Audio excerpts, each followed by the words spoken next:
Namaste, Guruji. Hello, Guruji. Namaste, Guruji. Good evening, Guruji. Good evening, sir. So shall we start with the prayer? Yes, Guruji.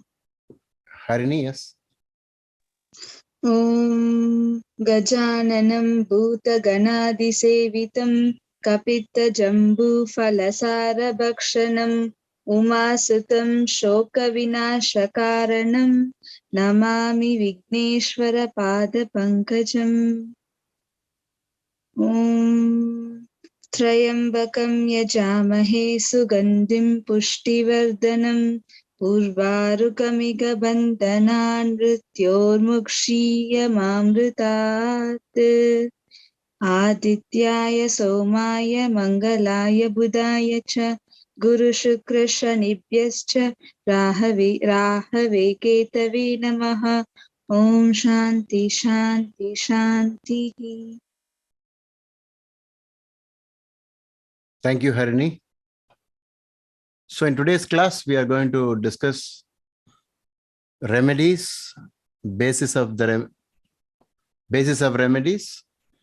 and also the various, the reasoning and the logics behind remedies.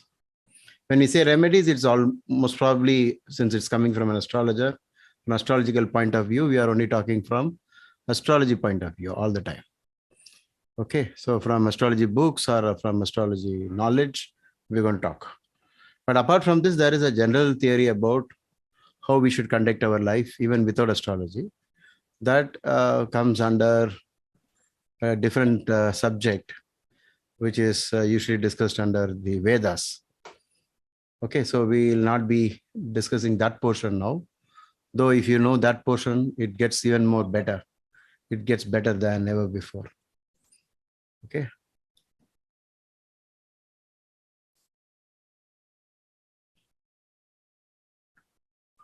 Purvarukamiva bandhanan.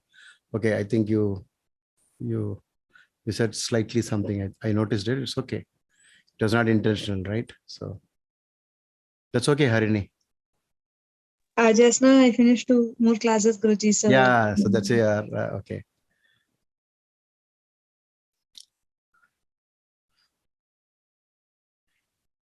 Shall I chant it again? No, it's okay. We can.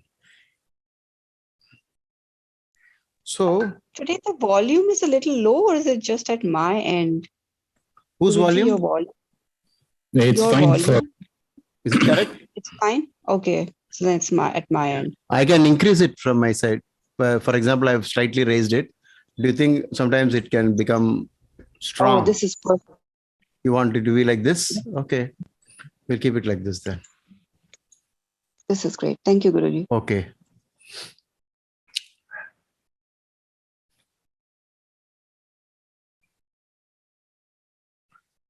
So, when we say astrological remedies, what we imply or what we accept is that using the remedies, doing the remedies, what has been mentioned, we are going to change the future. Okay, it is useful only when you believe that the future is alterable. Only the past is unalterable. Because the past is already done. How can you reverse it? Only in movies they'll show you how you can reverse it. You cannot reverse what has been done. What has been done has been done. But what is to happen is still not happened, which means it can happen exactly as predicted because you know the past. And sometimes because you know the past, you work upon it and alter the course of destiny. How do you know that this logic is correct or this is acceptable even by the rishis? Anybody wants to attempt? Or is it just an imagination that what has to happen will happen? We are not saying what has to happen will happen is wrong. For example, I can easily say right now it is nighttime 8, not 9 p.m. And tomorrow I know the exact time that the sun will rise on the eastern horizon tomorrow morning. Even if clouds block it, it's still the truth.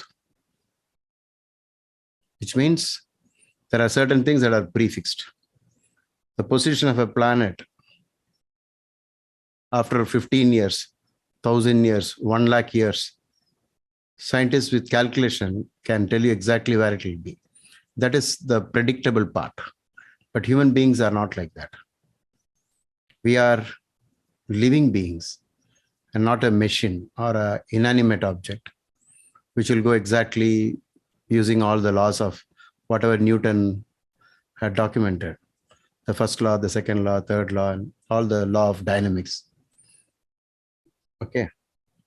But we are not like that.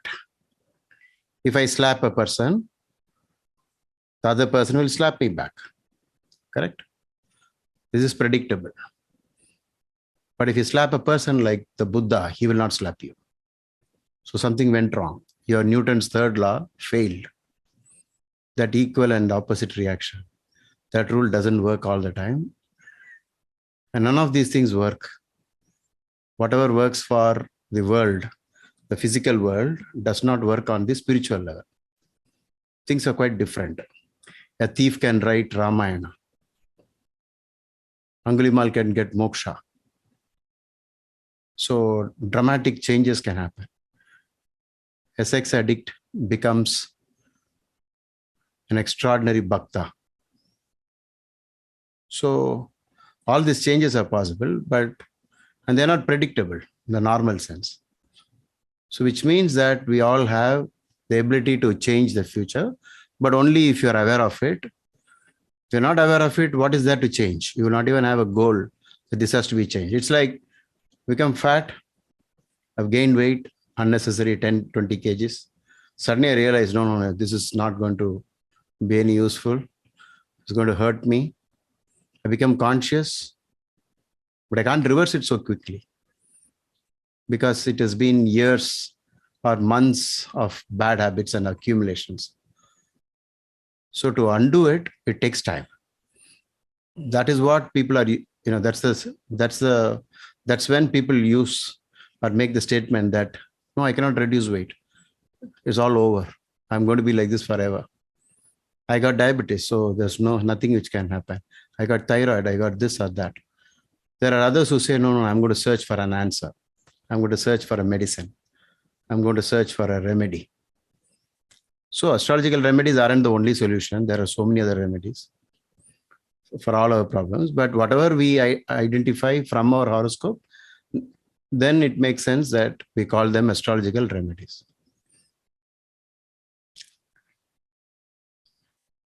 Now, when the Buddha said there is a problem, that there is suffering, like that in astrology, from your horoscope, you must note down the defects, the doshas, the problematic grahas, the combinations. You should not say everything is all right.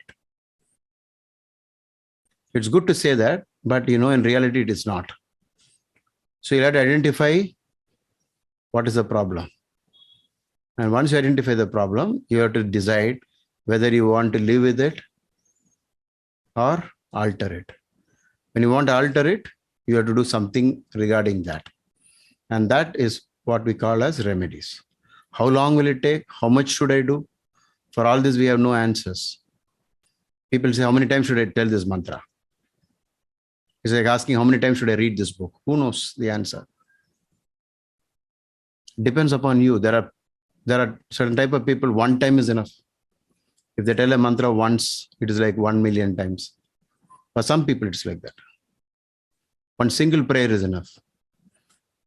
The same way, some people read a book just at one go, and after that you ask anything about that contents, they will be able to recall. These people are under this category called the genius. The IQ levels are very high. So we don't have any blanket answer. How many times should I do? How much should I do? All that. You'll have to do it based upon the intensity of the problem.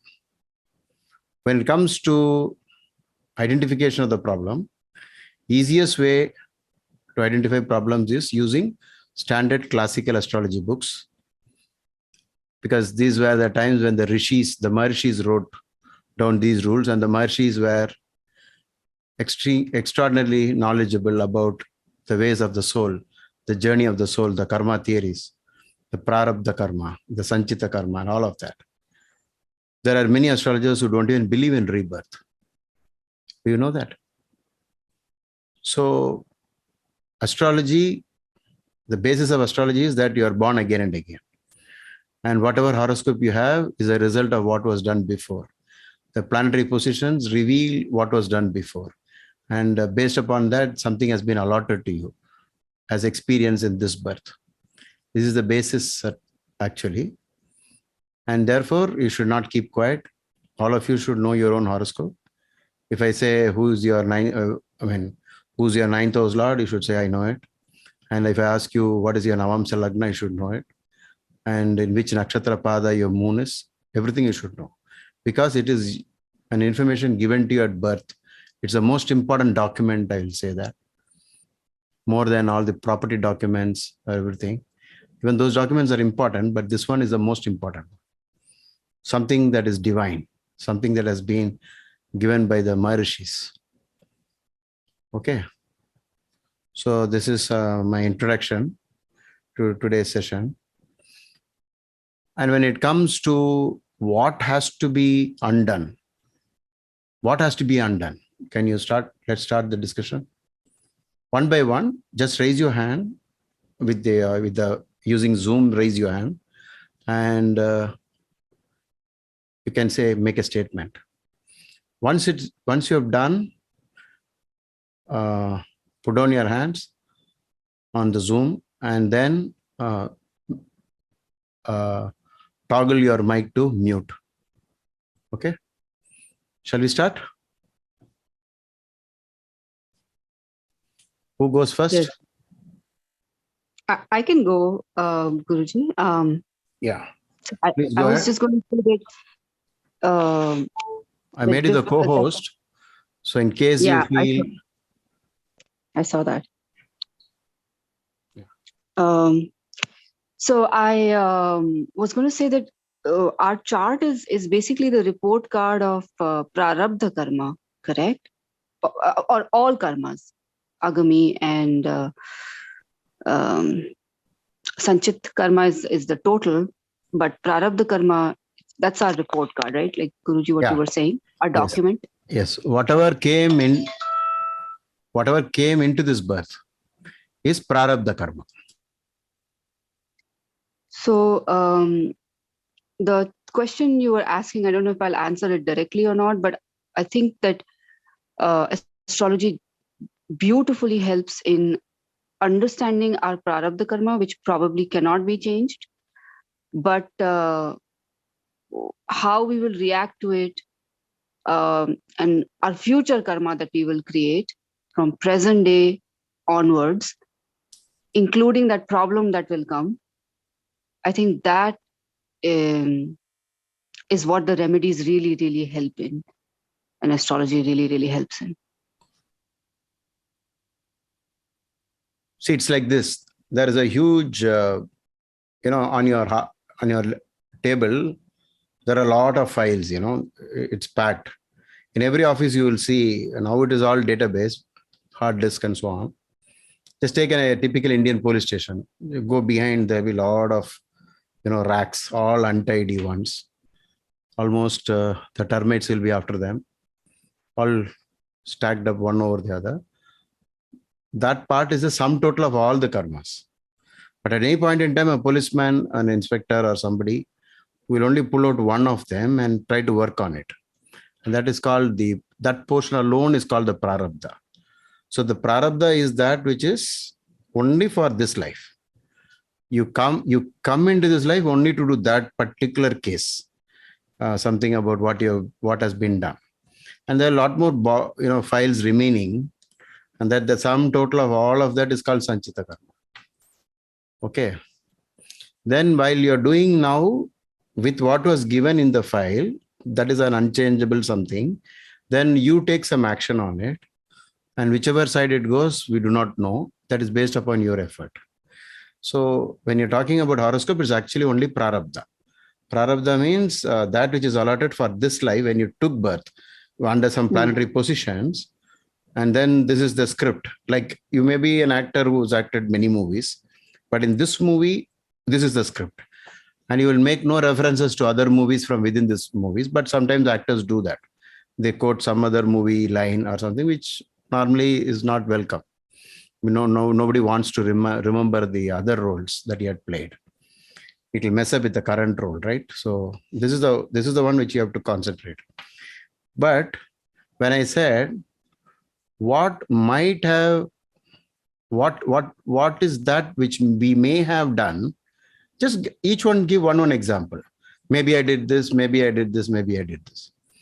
Not you, me, not personally, but a human being might have done this. Okay, we are reading the horoscope of a person, and we'll call that the native's chart. The native, we'll call him nameless, but we'll simply say the native has Jupiter in 5th house and so on, or the person has, who's our horoscope here. So why does this person have a problem? What he may have done or she may have done in the past life, because of which something is happening now. I'm not asking you to give details actually. Can we have some categories instead of details? Maybe this, maybe that, maybe 2-3 categories of 4-5 and not too many.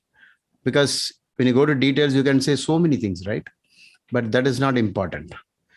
So what could be the basis for our the sins that we experience in the current life? Raise your hand and just say one point. At least at the heading level and not at the detail level. Hurting or poisoning other living beings or harming other living beings. Yeah, we'll say harming. Maybe poisoning. You added one more dimension to it. Okay, all of them come under harming, right? Okay, very good. Soumya, can you document that by chat? Somebody said, I made you the co-host also.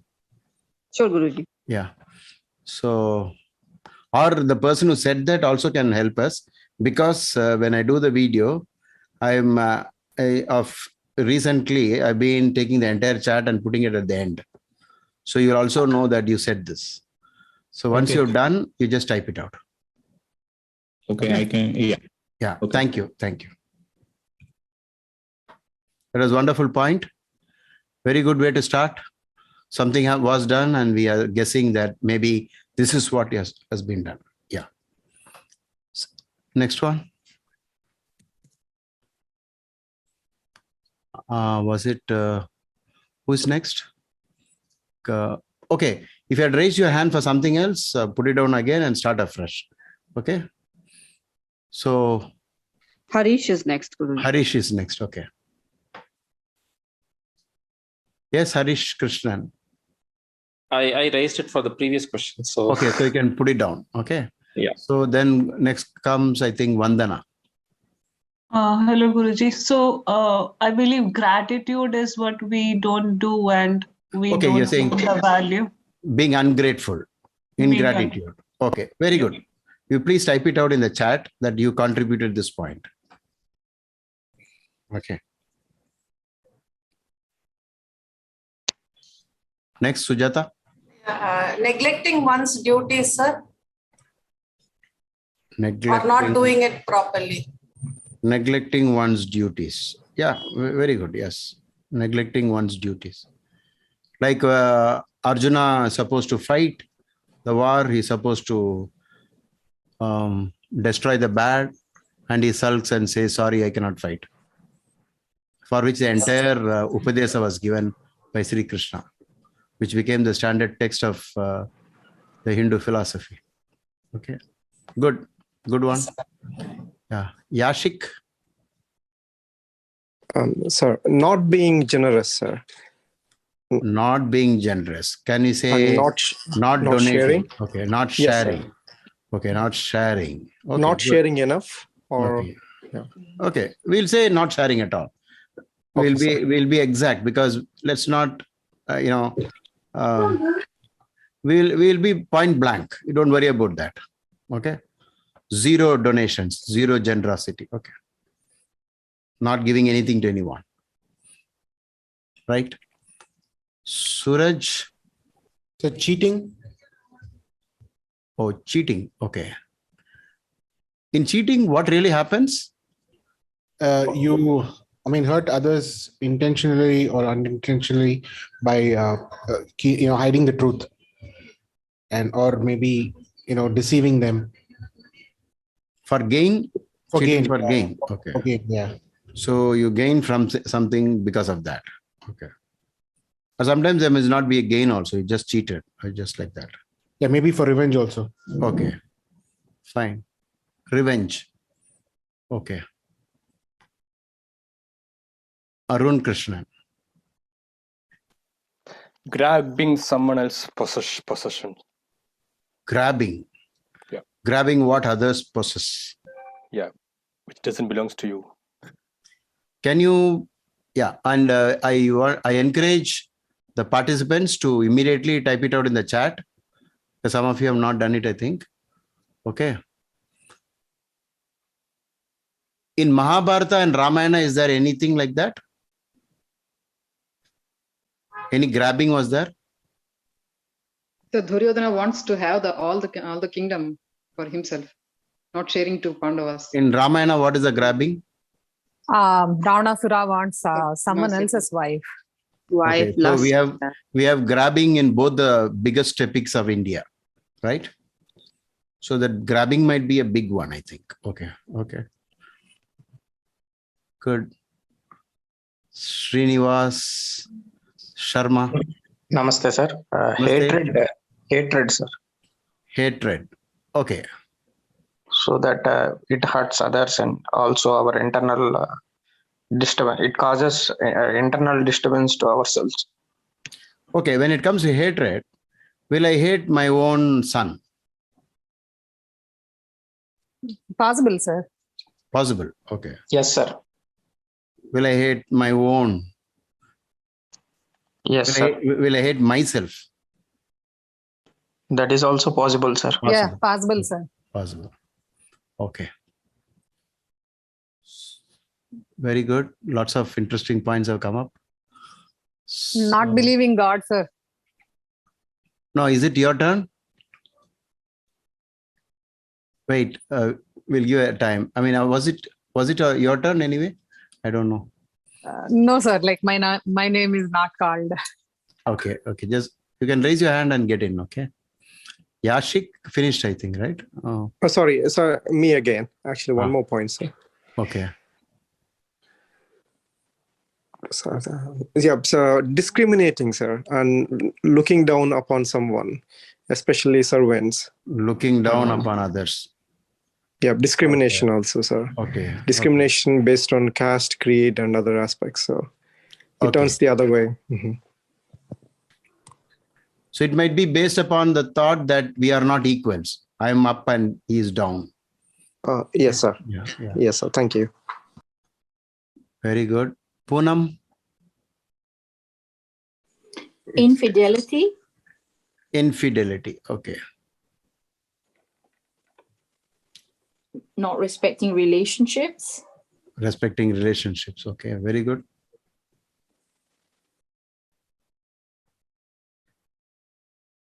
Rupali. Speaking ill of others. Speaking ill of others. Okay.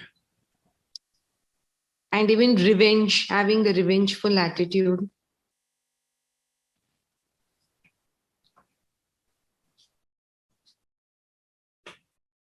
Okay. Revenge. Good. Girish. Guruji, sorry, Guruji, I joined just now. What was the question? Sorry about that.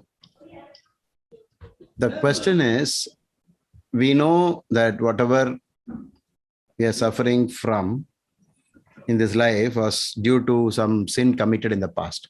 We are trying to list out the biggest sins possible. So if you scroll through the chat, you can see what was stated already. And in case you want to make a fresh point, you can make. And meanwhile, we'll proceed with others. Sure, sure. Thank you, Guruji. Yes. So, iPhone guest comes next, I think, after our Sujata. I think, Swami, is it Jackie? Jackie is next, I think, right? Yes, it's me. What about being a loan shark or a tax collector? Maybe sometimes. Pardon me? A loan shark, a person who gives money. A loan. Oh, okay, okay. Lending money, a money lender. Okay. Like the Merchant of Venice, Shakespeare's, right? Maybe like that. Yes, yes. In the olden times, they were referred to as tax collectors, I think. Okay. But is that negative by itself, or tax collecting and also putting high interest, or should it be qualified as that category? Because it's a tough people, right? Yeah. Punishing people because they don't have, and he gives the money and then collects huge fine for it, right? Interest. Yeah. Yeah. Of course, the person is already in trouble. That's why he came to take the loan. He was not anyway not well off. Okay. And then taking advantage of that. Fine. Next is Sridevi. Or have I skipped somebody? No, correct. That is correct. Okay.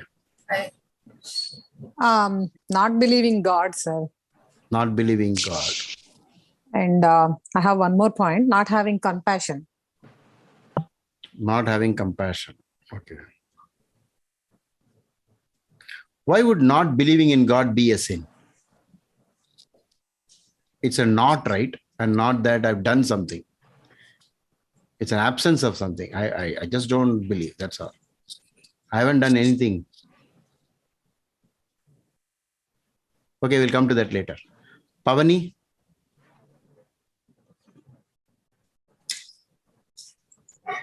Yes, sir. Taking something or someone for granted, sir. Taking... And not giving back something. Was it, are you saying you have to make a payment for something from a person and you think there's no need to make a payment? And if you take something, then you have to pay back. Give something also, sir. Okay. Yeah. I think already One more thing I said. have, sir. Yeah, ingratitude. I mean, yeah. Yeah, having pets caged also, sir. Having pets in cage. And Okay. yes, and not taking care of them sufficiently. Okay. Yes. Thank you, Pavani. Hema? Not using the knowledge for the right purpose. The misuse of knowledge and skill to harm. Are you talking about cheating with knowledge? You're smart and using that, you cheat others? No, not using the skills for rightful things, like, maybe being a police inspector instead of, going behind a thief, disturbing the common man who has not done. Okay. Authority or skills. Misuse of. Yeah, authority and skills. Okay. Good. Please type it out. Karthik? If I'm wrong, you can correct yourself and go to the next person. Okay. Sir, speaking ill about some other person. Speaking ill about others. I think already I remember somebody saying that. It's okay even if you repeat. Maybe it's emphasized. You're emphasizing. Then Srinivasa Sarma. Sir, separating lovers, true lovers, and husband and wife and all that, so that we don't have a proper relationship. Who normally does that? Parents do that, right? Because they don't want their son or daughter to marry this particular person. Okay. And nowadays, lawyers also can do that, sir, like to get the money. Oh, lawyers also are doing it. Yes. Okay. So have we, yeah, I think we are done, right? Deepak has a point to say, I think. Sir, not showing kindness and empathy. Okay, not showing kindness and empathy. Okay, now what we are doing next is, if you create a model for a person, this birth, because this birth, the next birth is being prepared. The possibilities of the next birth. Whether I'm going to take birth in a very good family, the parents are going to send me to school, they're going to pay fees. I'm going to be born in a family where there's a very good house. There is the protection that is needed. And not in poverty. A good place, not a war-prone place. Always bombing going on around, fighting, bloodshed, violence. I mean, in order to get into a nice life next time, in this life, we'll have to now develop a philosophy. Like, what should we do? What are the things that we should, as a philosophy, look at life like this, so that if I know that much is enough, with that single or maybe 5 points, I can solve all this that you have typed. Because now you gave the details. Now I'm asking you to put it down into a tablet. Maybe not 1 tablet, maybe 5 tablets. Okay, this tablet will work for this group of bacteria, these problems. So many bacteria you have typed out. Okay, amoxicillin works on this group. Okay, clarithromycin works on this in this set of bacteria. Penicillin works on this one, and so on. So there's some specific medicine. Can you try to come up with a model, something by which you say, if only we take this attitude, then the next birth will be all right. So for that, you can, of course, whatever statements that has been typed, you can say the opposite of it and then say, you mean, don't do this, don't do this, don't do this. Don't do it like Ravana. Don't do it like Wali. Like that, you can always say don't. But that will again take you through a lot of things to remember. But can we generalize it with a simple concept? Maybe 3 line, 4 line, 5 line, that's all. What could be those things? Can I provide an example, sir? Yeah. If you wanted to get married in this life and you didn't get married, help the people like who are in need to get married, like poor. No. Let's not get into the actual solutions for a specific problem. Let's not get there. I'm trying to say, what should be our common stance? This particular stance, if I take, I don't have to bother one by one for the next life. You're talking about current life problem. I'm saying how to make the next life the best life possible. Maybe do remedies, sir. Sir. No, we'll have to now develop a theory. If we do these things in the most simplified manner, then it will get better. I'll start off by saying something so that you will understand. Point. Yeah, one by one. When you're not talking, please be on mute. Sir, namaste, sir. I'm Srinivas Sharma. Yes. The strategy we should follow is that we shouldn't do the things which we don't like if others do to us. Beautiful. Nice point. That is. No doubt. Do unto others what you would love others to do unto yourself. Very simple. Let's say if a thief is coming into my house and trying to take something, you should imagine somebody is coming and taking the same thing that you have stolen. How will it be? So it doesn't work at all. So he realizes the stupidity in it if somebody takes it away from him. Okay, very good. Do unto others what you would love others to do unto yourself. Very nice. Be in the other person's shoes. Yeah. Those kind of things. Okay, the one model. Yeah, very nice. Very simple idea, which can take away a lot of these things, right? Lot of these mistakes. All the individual mistakes that we discussed so far, with this one single idea, we can prevent a whole lot of events that could lead to a bad life. Very good. Anybody else wants to say something? Sir, Always help others. Sujata is there, I think. Next is Sujata. Sujata? Yes, Sujata. Yes, sir. Yes, sir. Do your duty without any expectations, which is said in the Bhagavad Gita, and just avoid all the 7 sins, sir. Pride, envy, gluttony, lust, anger, greed, sloth. So Okay. just In India, we have 6 sins, right? In the Western world, we have 7 deadly sins. Anyway, it doesn't matter. Good one. Simple way. We are trying to summarize it. That's what we are doing. yes. In this, can you say something which is more important than all the thing that you might say is about God? Shall we say something about God?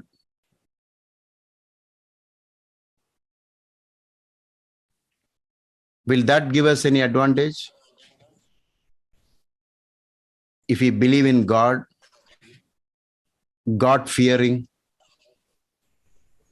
or an atheist has a greater advantage? Who has an Definitely, advantage? who believes in God will have greater advantage, sir. Who believes in God has greater advantage. Become more about philosophy. I think in the sense that an atheist could be a very good person, right? I know atheists who are excellent. They've been already doing the remedies without somebody even having to say or having belief in God. So the karma takes its own effect, and which is where the bhakti marga, whether you can change it, comes, I think. No, my point is, suppose we use God itself as one of the main methodology of becoming better and leading to a better life. Is that logic correct? That if I believe in God, I have got started on this journey of becoming better. Is this correct? Whether an atheist is a good man or not, that is an exceptional case. Okay, we do see that. And we also see believers are doing all the atrocities also. But that was not the point. I'm saying, can we get an head start with belief in God? And what kind of God? What is this God? When we say we believe in this God, is this God Krishna? Is this God Allah? Is this the Father of Jesus Christ, the Father in heaven? And they're all different, right? The world believes they're all different. Is that the God we are talking about? Or are we talking about an all-pervading God? That God is everywhere. He is in you and me and so on. It is like when Prahlad, the father, is asking him, do you think he is everywhere? Is he in this pillar? He says, yes, he is there.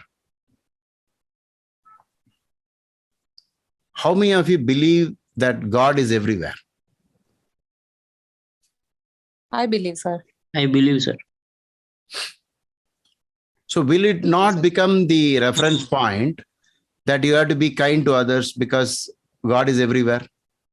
And therefore God is in the opponent also. God is on the other side also. When you grab something from somebody, let's say Ravana has this knowledge that God is everywhere. And he sees God inside Sita, Ma Sita. Will he then grab? No, sir. If Duryodhana sees that he and his brother, all of us have this God energy, and God resides in Arjuna. He resides in everything that we see around. So will they have this intention? So our definition of God, the kind God, the all-pervading, the all-powerful. What is the advantage of believing that there is an all-powerful God? That he is the master. He has everything in his hands. He has created this entire universe. He is there in everything. It's so difficult to explain that, because when in the Vishwarupa, Sri Krishna begins to start, showing what he is, and then ends up showing the entire universe. And then Arjuna realizes the entire universe is this God. Your ego will go away. Exactly. And one of the main reasons for all the problems is I am superior, or at least I want to be superior. That is when the grabbing starts. How to prove you are superior? You must have the maximum bank balance. If you're having 1/100th of your neighbor, are you superior? You're not superior, right? You are less. Then the thoughts come that I should make more. So this God concept is a good way to start. One, that in everything God is there. Does this remind you of anything from Upanishads?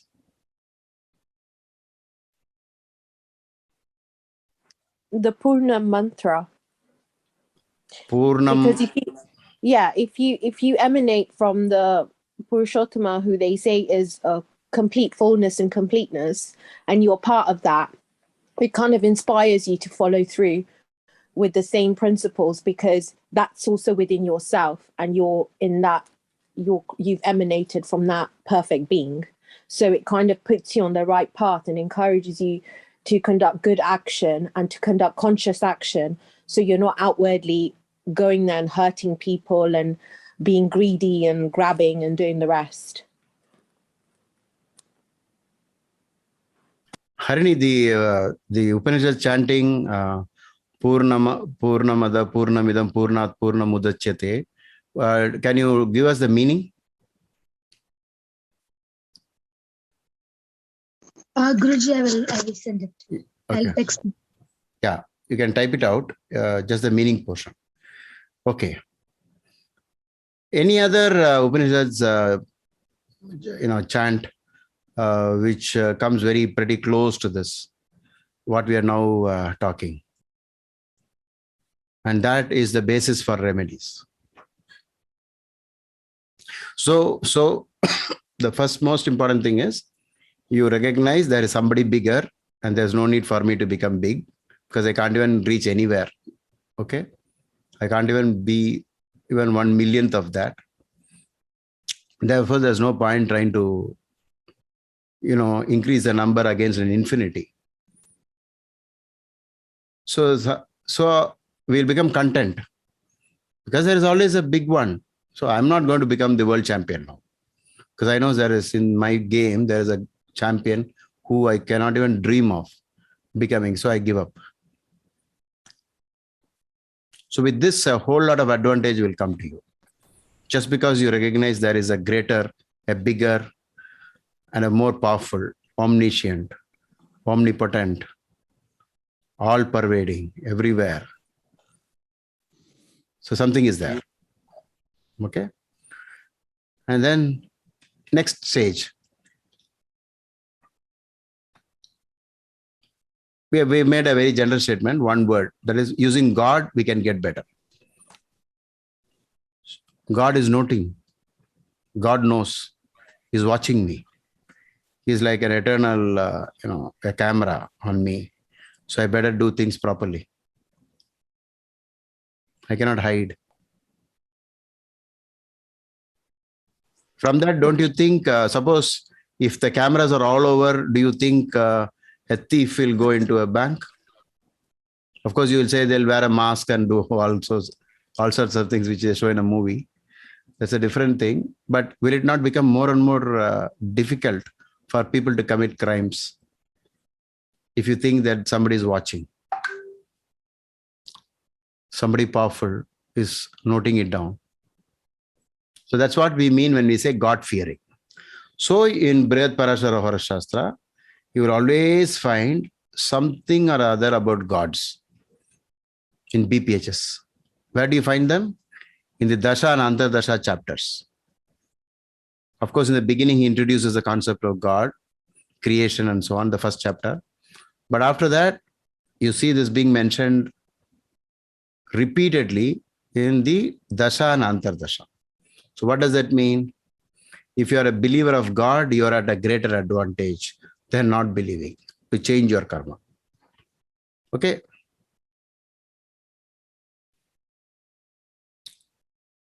Second one, can we come up with any general idea? Simple idea. Or maybe you can say, karma, huh? If you believe in karma, which is accountability, right? You believe in karma. Beautiful. Yeah. You believe in karma. And the moment you get into astrology itself, it is understood by default that you believe in karma. You cannot say, no, I've been just allotted this horoscope. Randomly, I got this horoscope. That's all there is to it. It was not because I did something in the past, but somehow somebody gave me this script without my knowledge or without my permission. And now, like a puppet, I have to simply go through this. It sounds very illogical. Which God will do that? Okay. Your marks in your mark sheet is generated not by the teacher, not by the one who corrects the answer paper, though it looks like that. In reality, you generate your own marks. Your karma is your own doing. Only you do it and not God. But God is conducting the exam. Very nice point. You have said belief in karma. One more type of a God story. Okay, God impact. So God and karma. Very good. Something as powerful like this. Can you come up with some ideas? Just to add on, like what you said, like one more thing is, means what I've, in my opinion, if people believe, not believe, but at least, believe or share the same opinion, like you have reincarnation, right? Like they'll come back and hear. Certainly, most of the things like they have been doing in this life, they will not be doing that, or at least they will try stop doing this. But the problem with rebirth and all this is the being does not realize how to understand, how to go back, how to know what was done in the past. So, and how does all this happen? They're not very sure. It is only acceptance that there is karma, that there is a past life, there is a current life, and there will be a future life. In fact, the majority of the world does not believe in it. Are you with me in this, or you feel no? The majority believes that we are born again and again. Just not. Yeah.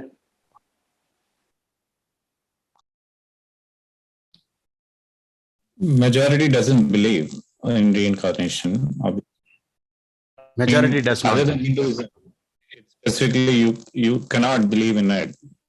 Okay, Hinduism, Buddhism. Okay, and Buddhism. Next to that, we have Jainism. Okay, whatever it is, they're all Indian origin. So we'll club everything as Indian, and then say only from Indian background it is, or maybe Buddhist, because Buddhist exist even other parts of the world also. So we cannot generalize it, but we know definitely a smaller fraction only believes in karma. So we have some problem in that not everybody will accept it. Because there are religions which say this is your only one life, the first and the last life. After that, I think all other religions also say, as you sow, so shall you reap. But they think of only this life as you do something bad now, you get bad later, or good now, good later, but not across lives. Exactly. So, and they also say that there will be again a judgment, like how we believe that when we are born again and again, also there is an intervening judgment, and then you are judged and pushed into a particular type of birth, which for them is not happening. It has to wait for a judgment day. Until then, there is no rebirth. I mean, there's no existence. They'll be, to use the right word, they'll be on a queue. Okay, they'll be waitlisted, like in our Indian railways. Neither in heaven nor in hell. Okay, so when the majority of the world believes only in this, it's so difficult to push across this that fact that we are born again and again, if that everybody believes, then they will stop doing anything that is bad. They'll always try to do good only in this world. Okay, very nice. It's a nice, valid point. Anything else you want to say?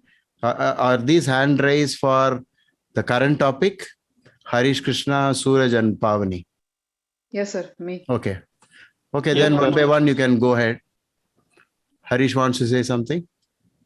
Yes, sir. I was going to say that, like, always help other people with whatever they come to you. Like, be selfless as a principle in life. Can you say this is a something to do with the grabbing, and we are trying to reverse the grabbing? Yes. Meaning, or even if I don't acknowledge that I had grabbed, simply because I do good to others, that itself is enough. Okay. yes, that's how I meant. It could be used in the context of a remedy too, but okay, even without then, that. okay, I got your point. Even if you believe that, I mean, you haven't done any atrocities in the past, simply one can go on, continuing in this life as a very generous being, helping others. Very nice. Okay.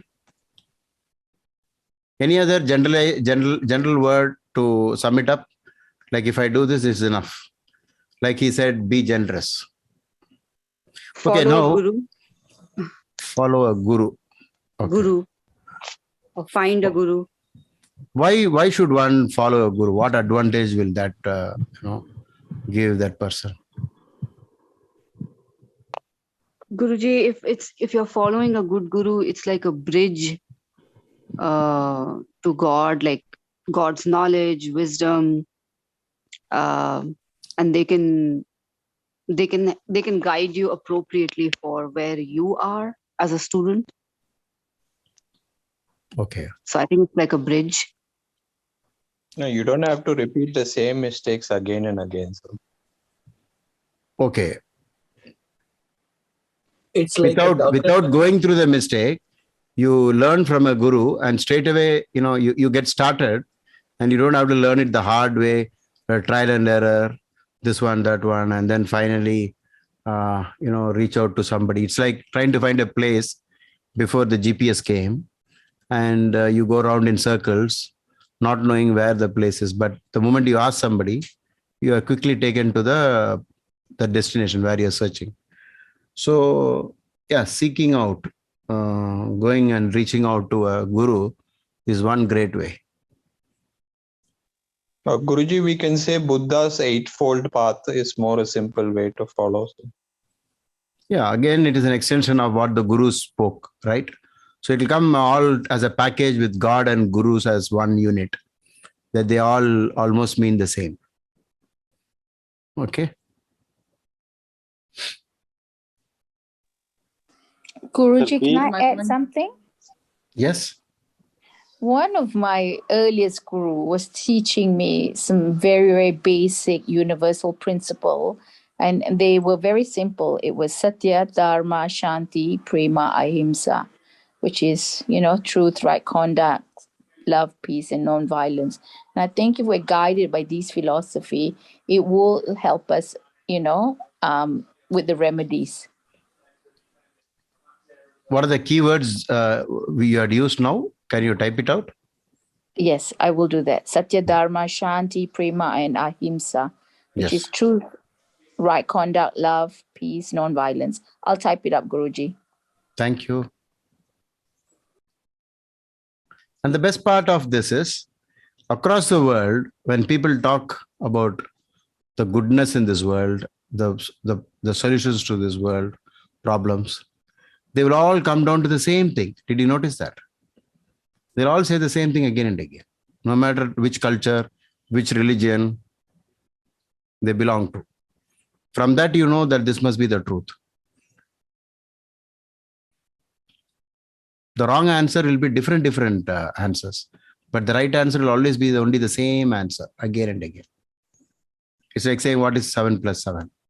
Let's say some student says 19, 21, 24, but you'll find 7 people or 10 people writing out the answer as 14. Whereas the other number 21, 43, 16, all of this will be only once. And they won't write it all together. Which means if everybody is talking on those lines, if Mahatma Gandhi received such applause from the world for following ahimsa as a new means of getting what you have to get through the proper method, instead of the ahimsa, the war method, he had a huge following, which means that must be the truth. How will somebody follow? There must be a lot of truth. And it stood the test of time. Like Satyameva Jayate. That's what the student before said.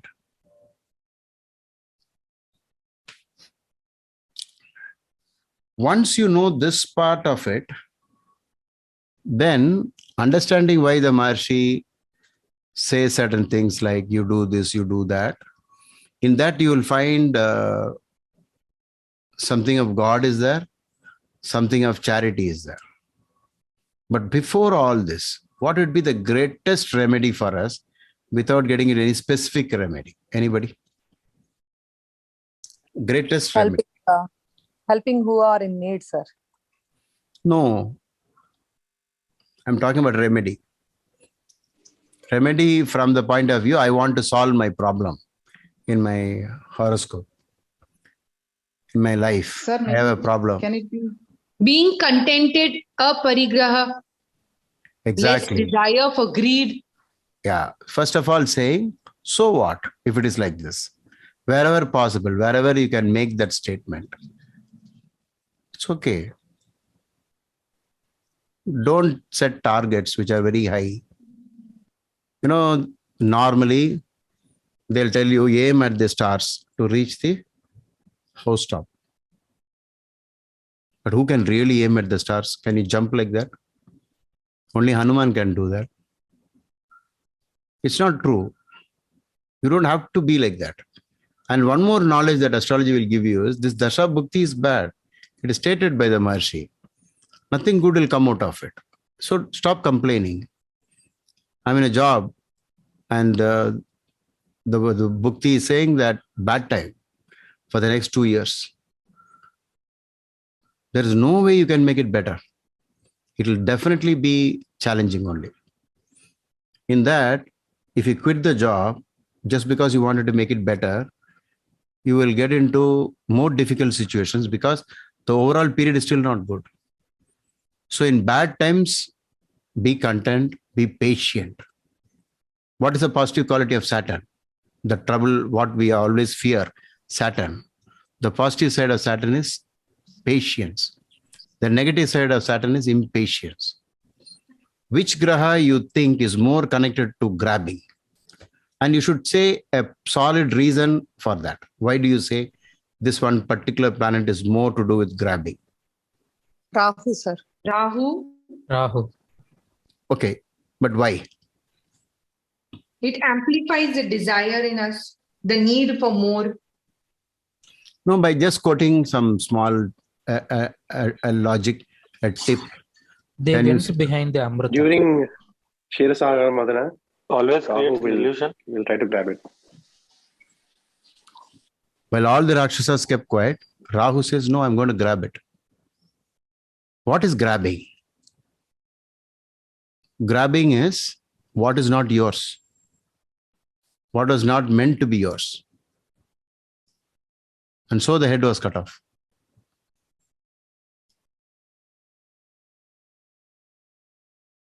So Rahu rules that. And Saturn rules which one?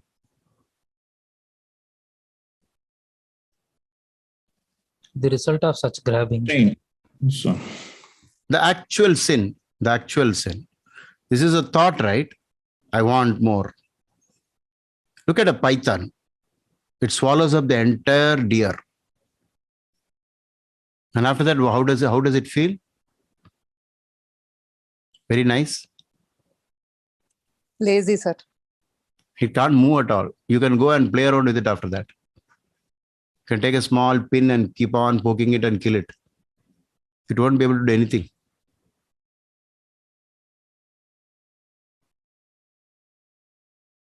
You take more than one can, like people, fainting after taking more rounds of alcohol. I want more, I want more.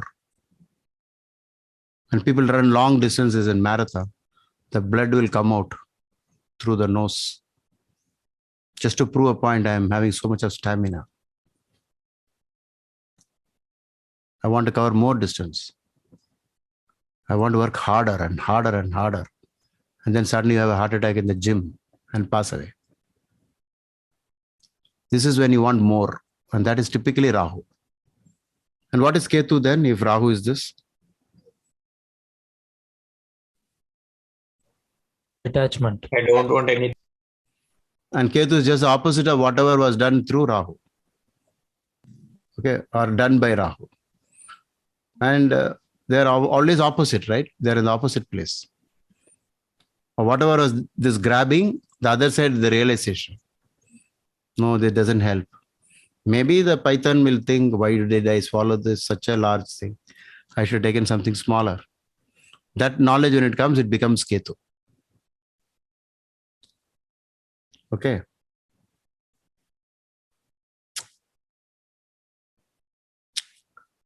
But if you have a horoscope, things are quite different. If you have a horoscope, you can easily figure out what's happening in life. Is it happening because of karma, or is it simply happening because of free will in this life? Isn't that wonderful? Whether it is happening because of a past life, or is it happening simply because I did something in this current life? Both are possible. How do you do that? By postmortem analysis. Go through the chart. When an event happens, you find out. Then you know that this is as per the book. If it happens as per the book, it is from past life. If it is not, then something was done in this life, which led to this event. Could be plus or minus.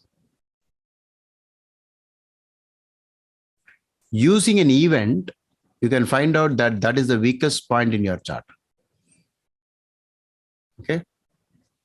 I know a horoscope of a person whose ninth house lord was in the 8th with many planets, and ninth house also had malefics, and the ninth from the ninth, the 5th also had malefics. While the baby was in the stomach, in the womb of the mother, the father passed away. I've seen this several times. But with that, what do? You do some prayer and bring back the father? No, it's not possible. At least you know that my ninth house is so severely afflicted. Then you should come up with ideas on how to strengthen the ninth house further so that the next birth it won't repeat.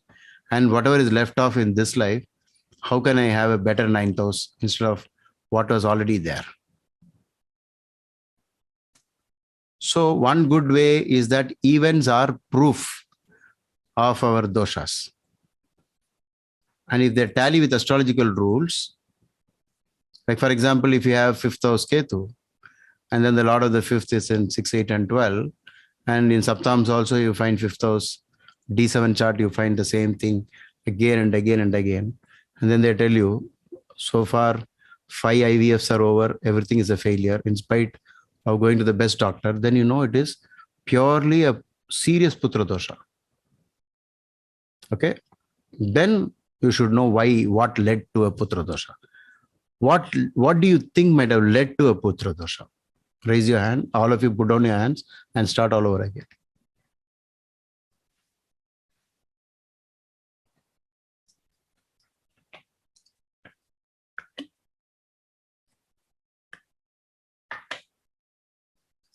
What do you think might have led to the Putra Dosha? Why am I going to a doctor? Why are we seeking the help of doctors?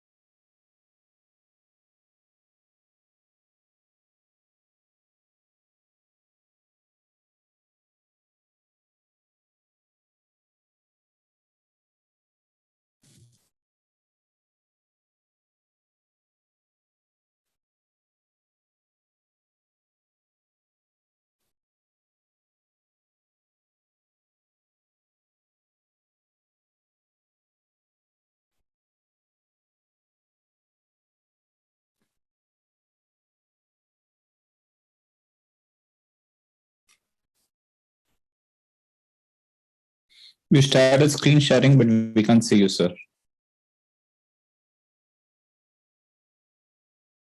We can see you now. 1 second. Were you able to see the screen share? No. Okay. Just blank. No, sir. Still blank. Just a minute. Yeah, I think it's loading. Is it at my loading? end. It's spinning at my end, yeah. It's not. But I can't see anything. Same here. Okay, I'll try to connect it to the wire. The AirPlay is not working.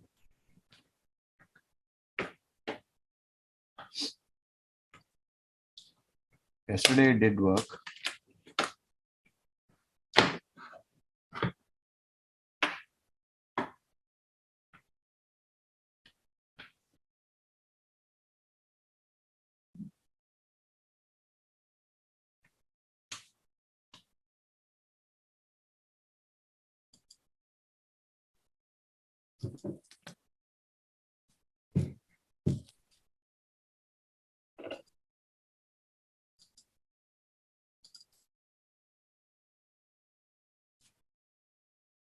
Now? Yeah. We can see now. Yeah, we can see now.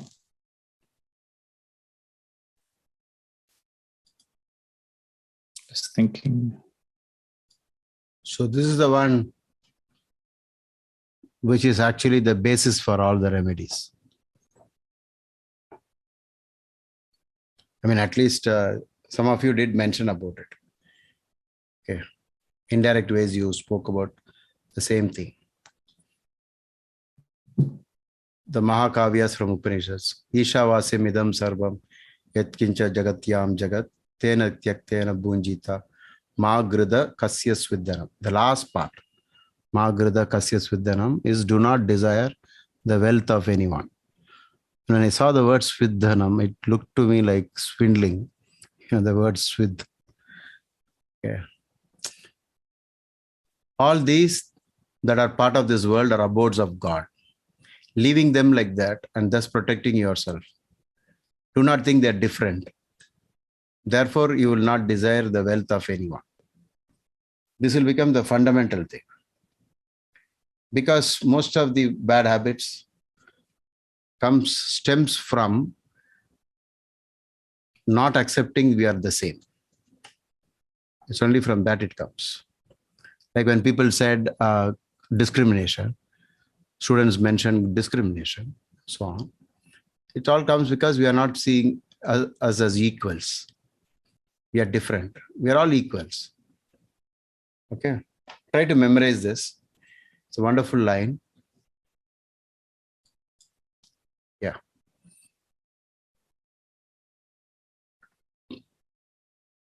So what was the last one before I showed this slide? What were you talking about?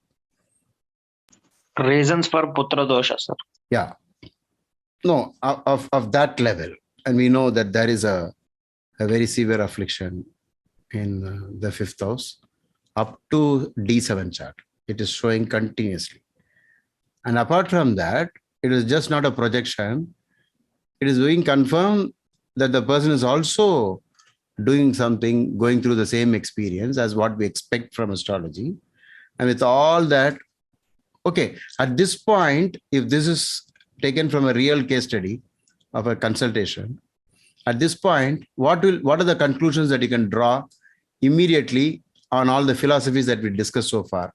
Something in common to them, whatever we discussed. Can you say some few statements about, just saying that this condition is there in the chart, the rules were written 5,000 years ago, and the client is also going to the doctors, and many attempts have been made, but no children. No conception has happened. From all this, what are the conclusions you will draw? That's why you asked to raise hands, Guruji, before the thing. So everybody raise hand. Well, I didn't understand. What did you say? No, that's why you asked. You asked that question and you said raise your hands. So raise your hand. Okay, everybody is ready to answer. Yeah. Sorry. Srinivasa is next. Yeah, Srinivas. Shall I speak, sir, now? Yeah, please go ahead. Sir, according to me, killing snakes and doing abortions are the serious things that cause Putra Dosham, sir. And also neglecting Pitru Devata Radhana, sir, the Pinda Pradhana and the Samvatsarikas and Masikas and all that, sir. That leads to Putra Doshas. Okay. Let me, though you gave a straightaway answer, wonderful, thank you. I hope, all of you watch this video again to understand what he said. What I was trying to say is, does this not prove that we are born again and again? The theory of karma is correct. And then we are, the rules of astrology is correct. The experiences in human beings, what is happening is as per karma. Does it not all of, see, when I told this example, does it not prove all this? Otherwise, what proof do you have about past life and current life and so on? Do you have any other method to prove this? Do you think you have any other method? You can say, no, the ancient people told, the Marshis told only. You are not very sure whether it is the truth. So I have an example, Guru.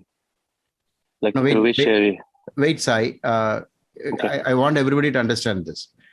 See, when you say something was told by somebody, it's not necessary that you have to believe it. How do you know whether he told?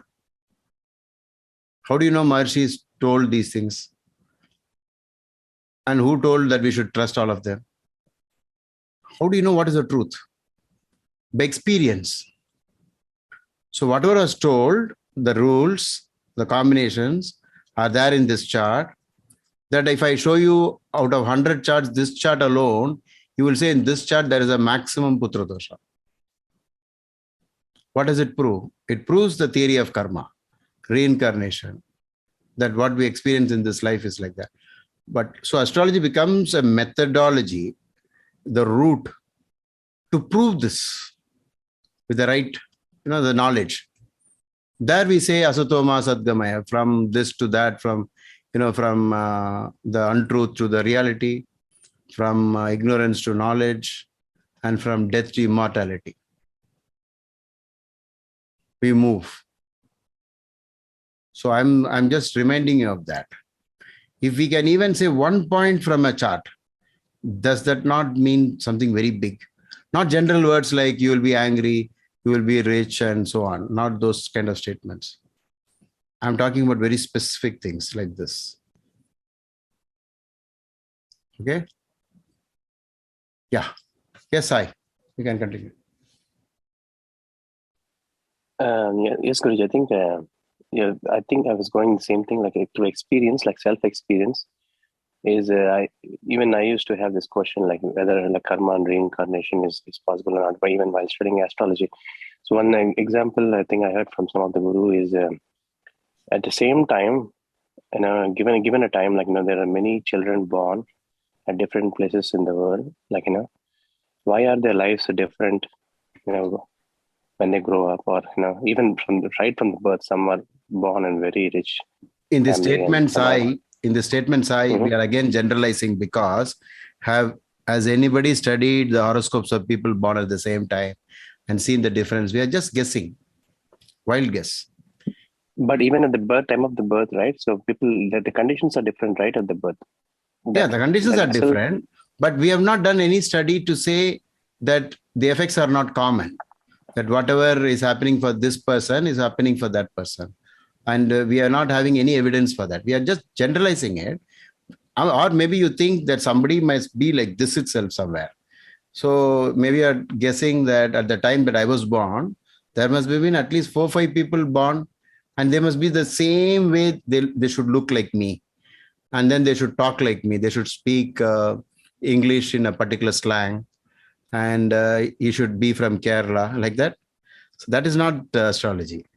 Astrology is what they do, what they say, how they behave, what kind of experience they have. That will be still common. It will be the same thing. Even amongst 10 people, 20 people with the same horoscope, it will not be different. But obviously, do you expect the person, all the people to marry the same girl? It won't happen. No, sir. It won't happen, right? Name? No.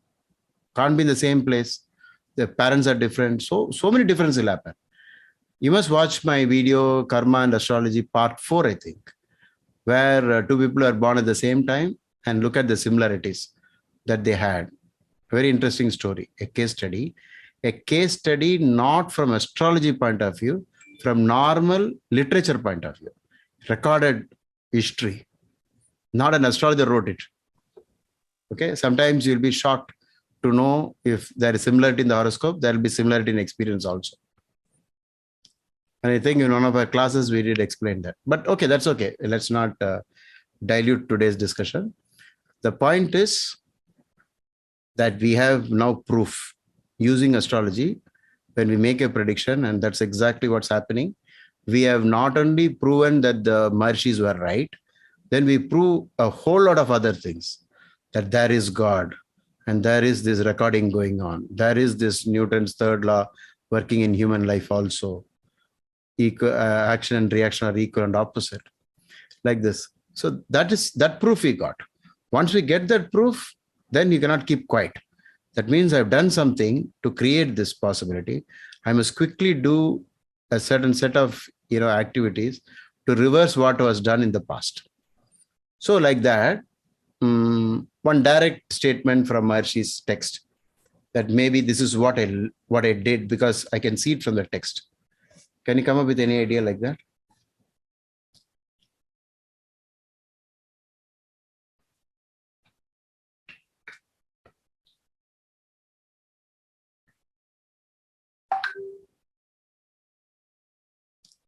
Anyone wants to say something? So Guruji, you need an example of something that has matched exactly from the text. Is that correct? A suggestion, but from the text you find, okay, that means the Maharshi is hinting at this. Maybe something was done connected to this. That's why this problem.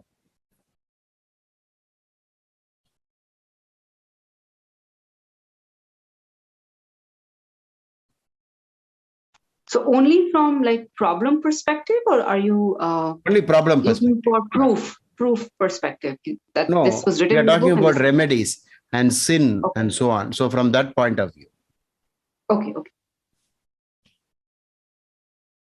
Sir, ninth Lord, sun in the ninth, sir. Sun in the ninth. Pray to sun god. Pray to Surya, Bhagavan. So what was the sin? He wasn't praying to sun god in the past. Or not respecting the father, or like that. Okay. I mean, a better statement.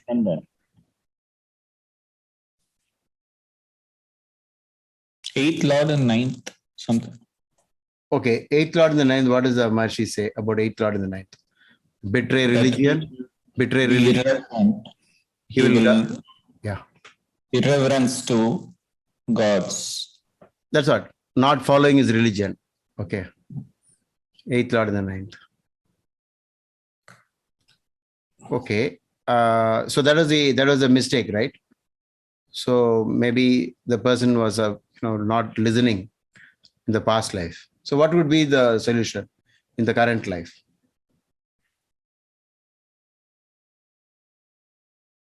Okay, do you have the text with you? The eighth Lord and the ninth alone. Anybody has the actual text, the Sanskrit portion and the meaning?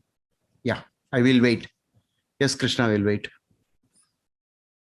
It is there in the lords of houses in different houses. You actually hit upon one of the best examples.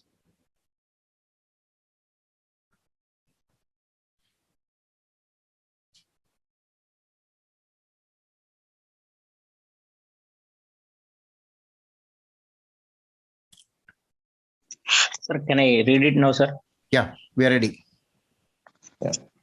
अष्टमेशे तपस्ताने धर्मद्रोही च नास्तिकः दुष्टभार्या पतिश्चैव परद्रव्यापहारकः. Is it almost like our thou shalt not covet other people's wealth, right? The last part. Yes, sir.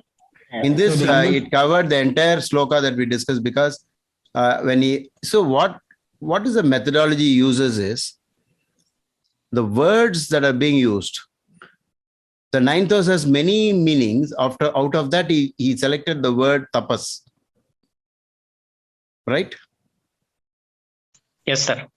So what is tapas? Tapas is a genuine effort, like what shall we say? A systematic approach to learning something. And in school, you study very well. In college, you study very well. You listen to your professors. Okay. So can you read it again? It was very interesting. Yes, sir. Ashtamesa tapastane dharmadrohi cha nastikah dushta bharya patischaiva paradravyapahārakah. Very good. So the result of getting a wicked spouse is why? Because we are not following the religious code and all that. That one, and also because the grabbing, right? The last part is grabbing.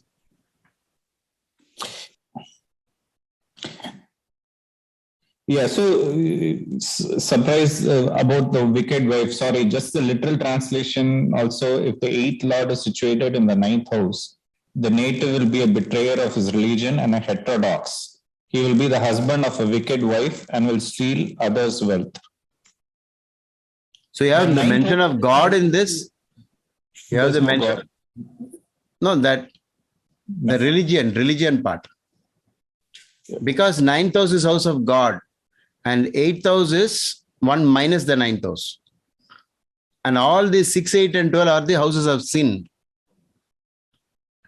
Of the spoiler of Bhagya, the eighth house is the worst form.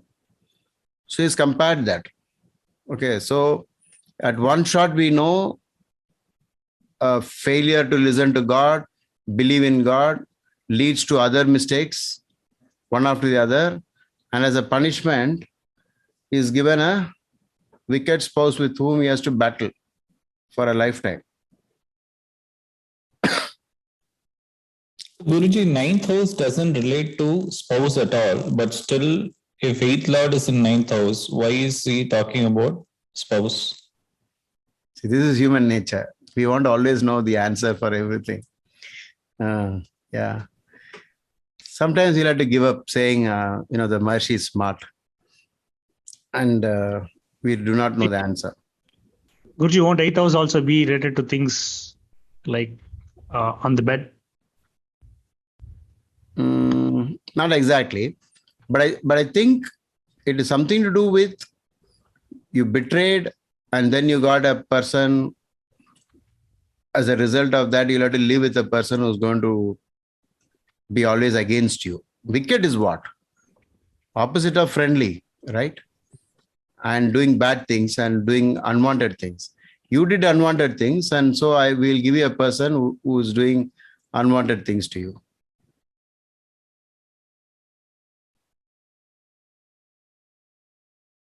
Guruji, it's Dushta Bharya Patis Chaiva. And also Pati, husband. It's not only for the man, it's also for the women. So both. Okay.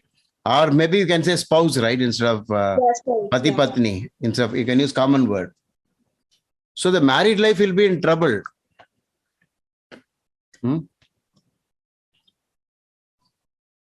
But doesn't mean it is going to be very bad, because there some people can adjust with a bad person also, a wicked person, and continue to live.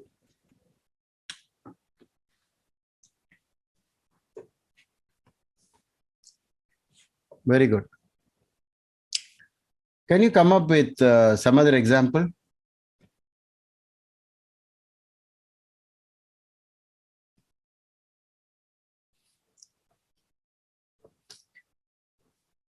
What about 12th Lord in the 5th? Somebody has not spoken so far. Can you read out from the Lords of Houses in different houses? PPHS Volume 1. Those are not contributed points. Just to practice interaction. The 12th Lord in the 5th.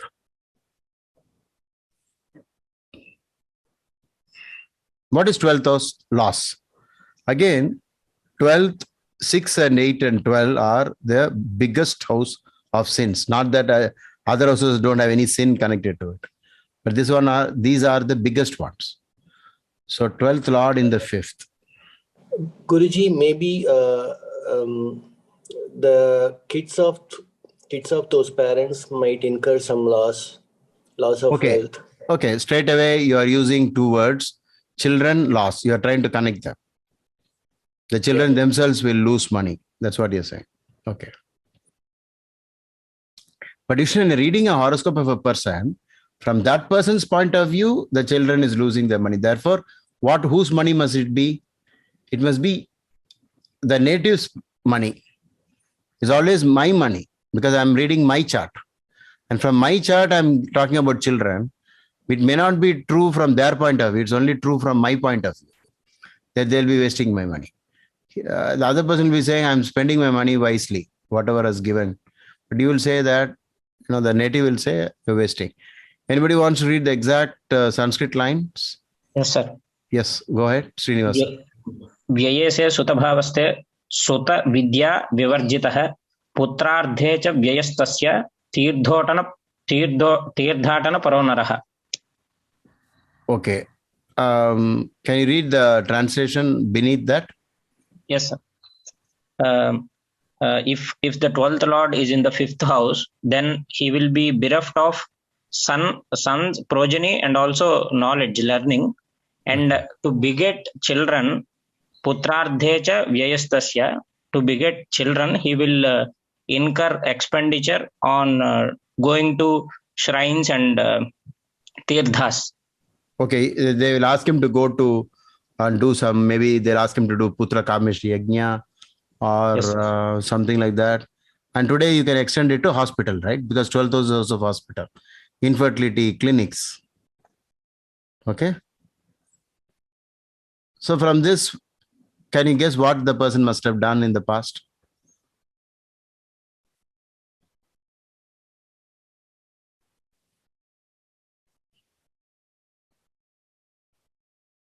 Why knowledge? I think you discussed knowledge here. Why? 5th house is a knowledge house. Creativity, children, Abandoned children, intelligence. So here we have some common sense approach, whereas when Krishna asked about what is 9th house to do with or 8th house to do with marriage, we didn't know, but we know that, the effect alone we know, just to disturb the person continuously, a wife was given, a spouse was given like that.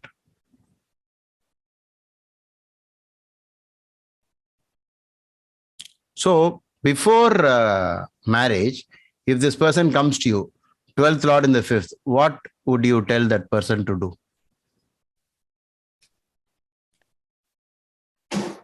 Donate to orphanages, help children. No, this doesn't mean only orphanage, because do you see in the text when Srinivasa read, he said, we'll go to temples. Therefore, should also include temple. You should know the right kind of temple connected to that planet. If the planet is Mars, then you have to connect it to Kartikeya, Subramanya, and so on. So the more you know about planets and gods and deities, you should try to connect wherever possible. Okay, so he has mentioned, right? He has mentioned that. Shrines. So one method in astrology books, when you're reading a classical astrology book, is try to stick to the original as much as possible. Then derive meanings out of it and try to create your own remedies, your own ideas, because times are changing also. So you want to make it more apt, more relevant to the current times. Then you can always add spend on other people's children. Now you have to spend money to get a child like this. So before going to, before we manufacture our own remedies or create remedies, stick to the classical book first and then modify it. So learn about what are the normal great mantras for, in case of Putra Dosha, then begetting a child, what are the main things to be done. Then add orphanage remedy. Now, most of the people who had to use surrogate mother to produce a child, they had this combination. And a surrogate mother is going to charge anywhere from today's world 12 lakhs upwards. And the doctors also will charge a lot of money. By the time you get a child, the person gets a child, a lot of expense was involved.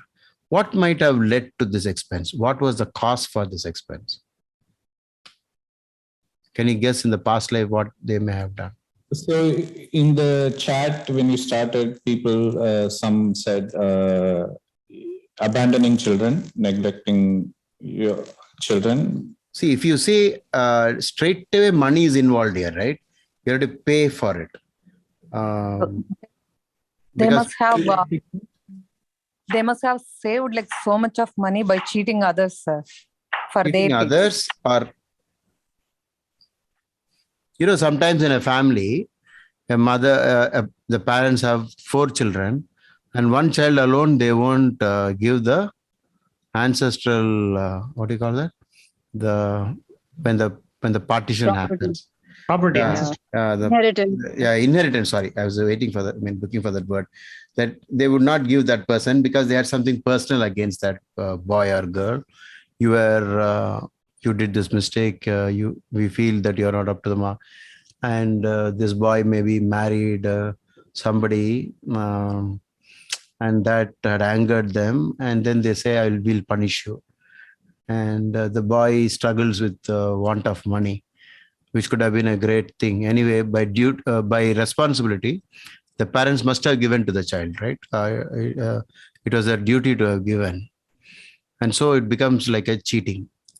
So next birth, you'll have to go and start spending money to get a child, because you didn't pay up for a child properly. You didn't share your resources. 12th is not loss. It is actually sharing in the positive word.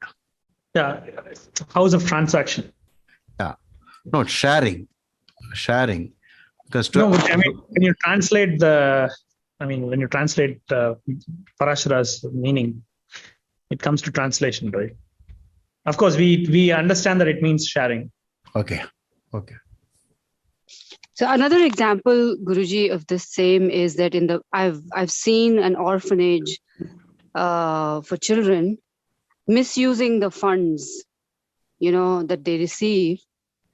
They would, like, whatever people were donating, like butter and food, that butter and everything would go to that orphanage, the people who were running it, to their house, and they would serve it.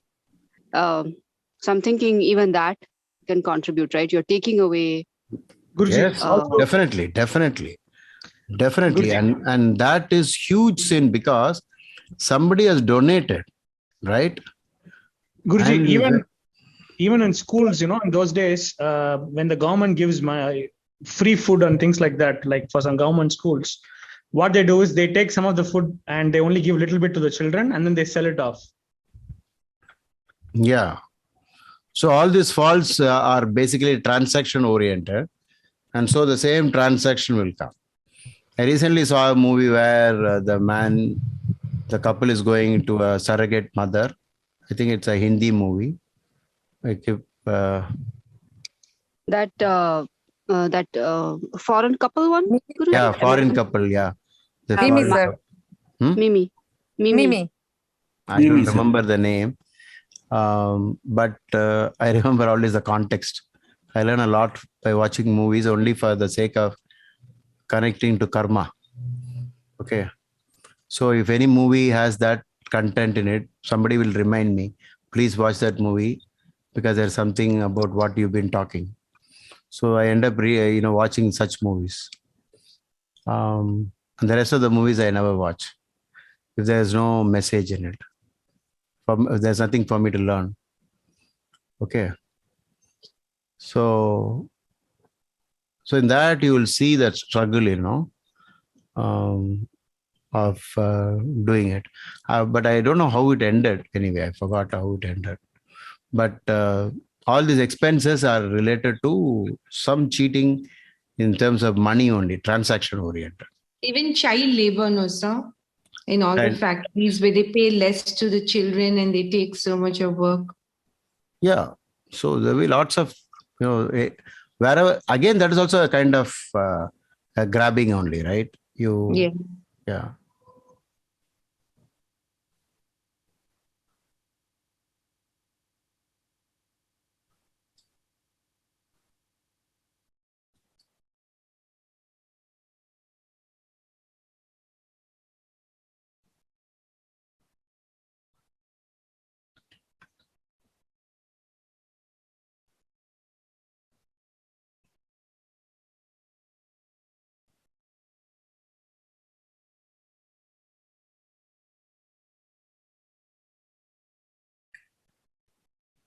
See, sometimes do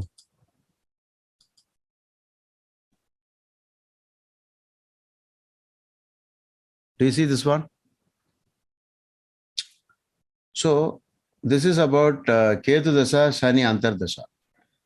And I think we showed this in our beginner sessions. So Ketu Dasa, Saturn Antardasha, if it is not positive, it goes to this. If Shani Deva is deprived of strength and dignity, there will be loss of wealth and lethargy. If it is in 8 or 12. So throughout this text, do you see it's always 8, 12 and 6. Most of the time it is 8 and 12 only. So the bigger sin houses are 6, 8 and 12. You can see down also. If Shani Deva is associated with the malefic in 6, 8 and 12 from the Lord of Mahadasha. So can you just say a few things about 6, 8 and 12 without using the general word, their houses of sin, their houses of sin? You want to use some other way to describe 6, 8 and 12? 3 words for each one. 6, 8 and 12. Meanwhile, I get some water for myself.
Yes.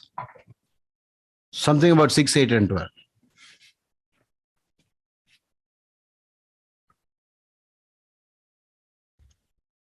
Guruji, 6 could be karma you cannot avoid. 12. No, what are the 3 things about 6? 3 main things. Debts, disease, enemies. We can easily infer how this could have happened, right?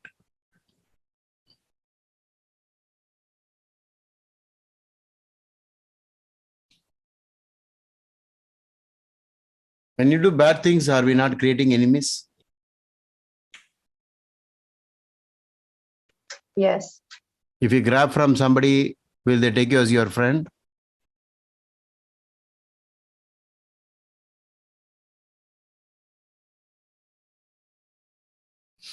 Surely not, right? So 6th house is clear. Definitely disease, debts and enemies must come from actions in the past life. What about 8th house? 3 words for the 8th house which could be result of sin. Disappointment, sir. Okay. Sudden loss. Sudden loss. Sudden. Something suddenly happening. Okay. Why? When we do a sin, it's also sudden upon others. You will not warn them, right? You will do it in the most unexpected way to take advantage of speed. Surprise them. Reputation. 8th house. A better word for 8th house, which is connected to maybe what we're talking about. Chronic misfortune. Huh? Chronic illness. Chronic illness. Accident, sir. Accident. Hidden, sir. Hidden. Death. Okay. Accident. Guruji, 8th house is more like, when Brutus was killed, he was disappointed. Everybody stabbed him. It was a sudden event. It was a scandal. It was also a transformation for the country. 8th house is scandal. Okay. Good. Sir, can't hidden be the point, sir, for 8th house? Hidden. We can, but it's okay. It's okay if we want to add hidden. But I'm just saying the big ones, and we're trying to relate to some sin. On what axis is the 8th house? 2-8 axis. 2-8 axis. So it's connected to our possessions, right? So the sin must have been connected to our, possessions only of 8th house. 8th house is house of inheritance.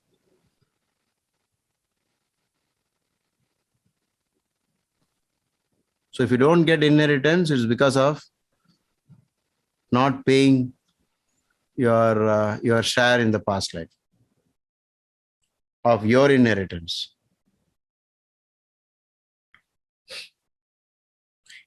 Sir, what are the main points then for the 8th house, sir? 3 main points for the 8th house then? We said here 4 or 5 points. Accident. Because you don't even know why this lorry came in front and did this. I didn't do anything. Okay. Scandal or sudden disappointments, possession. Yeah, we can have that. Scandal, being framed. It's also the house of natural calamities, like all the natural calamities come under 8th house. Accidents. Yeah, accident comes under. We already quoted accident, scandal. So natural calamities comes under 12th house, is it? Yeah, very difficult to separate them because with a natural calamity, you lose a lot of things. So it's also the 12th house of loss. But even it is because of its sudden, the nature is sudden and unexpected and takes away your bhagya. It's also 8th house. Okay. Inheritance, or sometimes you have some nice word in 8th house, which is wills. Somebody willed it to you. Without hard work, you just got it because it is on the 2-8 axis. So in the past birth, if you had given a lot of money, in the current life, somebody will give you in return just like that. And you won't even know from where it came. So you have positive side of 8th house is that suddenly the wealth will come. So lottery also is somewhat related to the 8th house. But usually inheritance is the pakka 8th house matter. You didn't do any work, but you got 3 acres of land, which others cannot even dream of, just because you took birth in a particular kutumba, the 2-8 axis. What is 6-12 axis?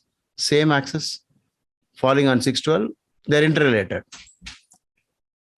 Enemy, taking, giving, sharing, non-sharing, all of that. Okay. 12th house, 3 nice things about 12th house or 3 bad things about 12th house. Loss, liberation, isolation, and declining, sir. Sacrifice. If you had, somebody told in the beginning, labor, child labor, children are arrested. They're imprisoned. Then it leads to imprisonment in this life. It leads to hospitalization, death in hospital. After lying in a hospital for 3 months, then they pass away.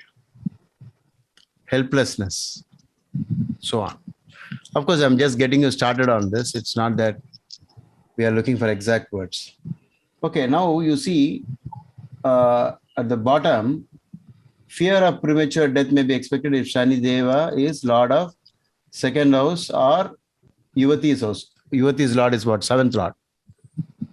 So second Lord or seventh Lord's Dasha, if Saturn is the ruler, apart from whatever is mentioned above, he says fear of premature. What is premature?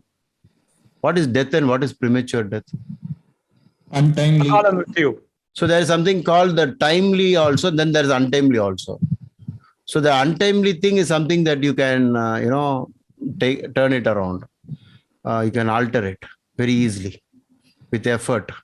How wonderful that if you know that ahead of time, you can be smarter. You can actually use it. Now, at the bottom, you see some attempt at remedies. Performance of Havan with sesame seeds. Til. Why til? For Shani Deva, Preeti. Okay. So from this, what you should do, you should not stop with just reading this book like this. You should know many more things about Saturn and try to come up with many other items, not just til. But okay, til homam is very, very powerful. It can't be done by ordinary, even purohits. You need some special people to do this. Only few are experts in this. I think there's a specific place for it. Usually for Rameshwaram, Tilo Homam and all that. So these people know a lot. But why the black cow? Black is for Shani Deva. So for Mercury, Mercury's period, it will be green cow? Vishnu Sahasranam. No, sir. Feeding green to cows, grass. So what does that mean? If something is available, the Maharshi is recommending it. If it's not available, what can he say? He'll change it. Like that, you also can change it. Why buffalo? Because again, this is Saturn.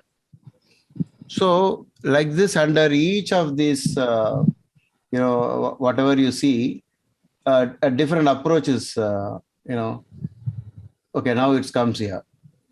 Premature death will be caused if Mercury is the lord of second or the lord of the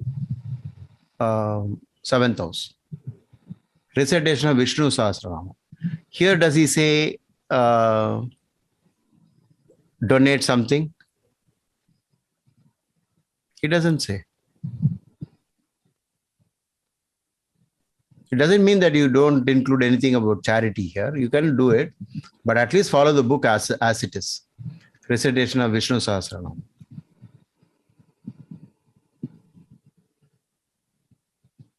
If they belong to another religion, then what will you say? Ask them also to do Vishnu Sahasranama. Astrology should be universal, right? Everybody has problems. Whatever is written about distress, unhappiness and trouble to spouse and children, danger from the king, maybe father, boss, any religion, same problem only. But then remedies, we don't have solution for other people if you go through the book. So can you suggest something for if Mercury is connected planet? Because Mercury is related to green, giving greens to others, sir. Like our no, in terms of prayer. In terms of prayer, can you connect it?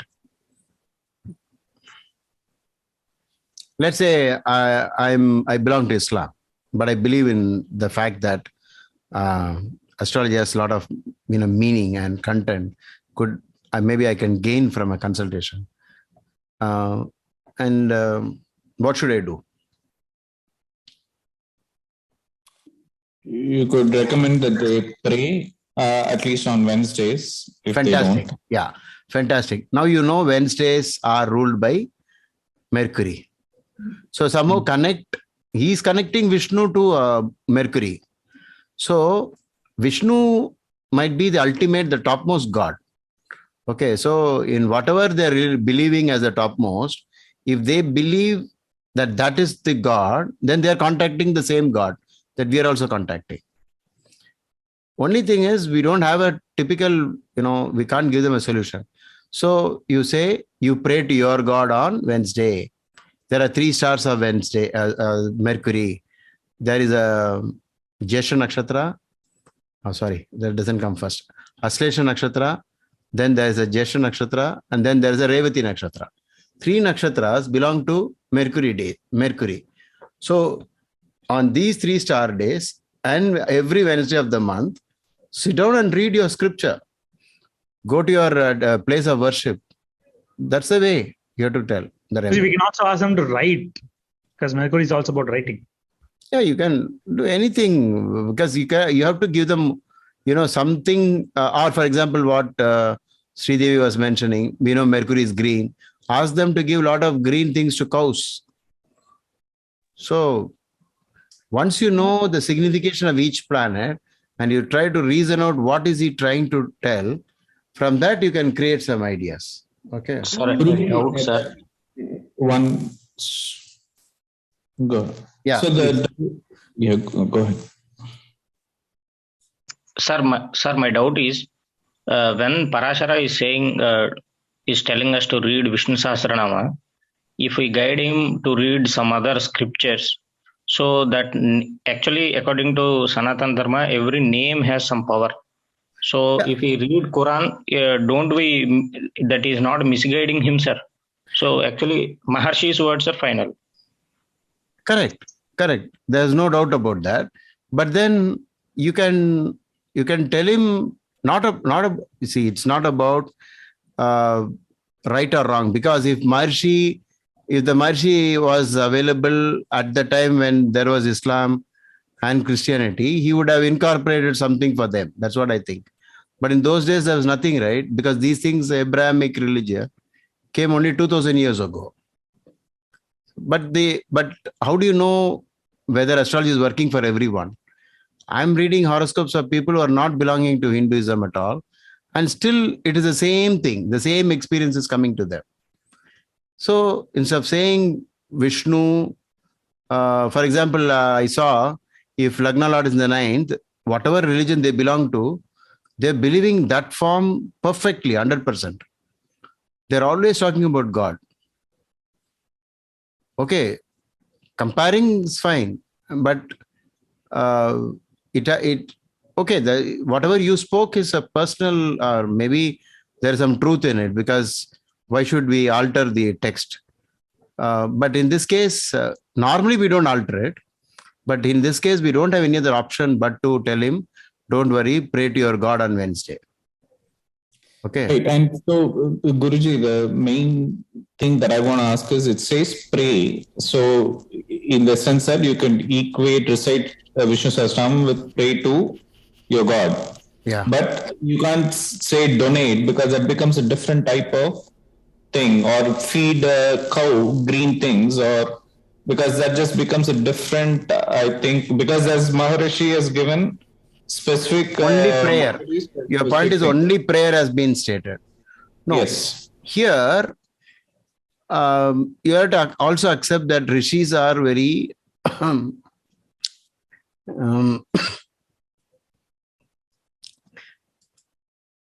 very cryptic. So they won't talk too much, they just make a statement. Sometimes when not said, it doesn't mean that they have not approved that. It could be just that it might have been skipped also. Okay. But what was stated must be the ultimate one, sir. We can try. Yeah. So we always take a stance like what was stated, we will compel everybody to do it. If that cannot be done, then we'll alter it. Always tell what was stated first. That's all. That is the stance we should take. Guruji, you had done one consultation for my American friend, and I was there, and she was a Christian, but you had totally related the entire thing to Christianity for her, and she was very grateful for that. Yeah, the reason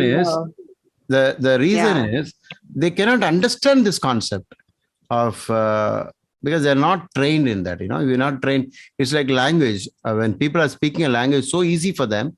But if I don't know that language, it's so difficult for me to understand that. So we'll have to accept there is a limit to all this. So I am of the opinion, something is better than nothing. And their genuine effort is there, that they want to find a solution, get a solution.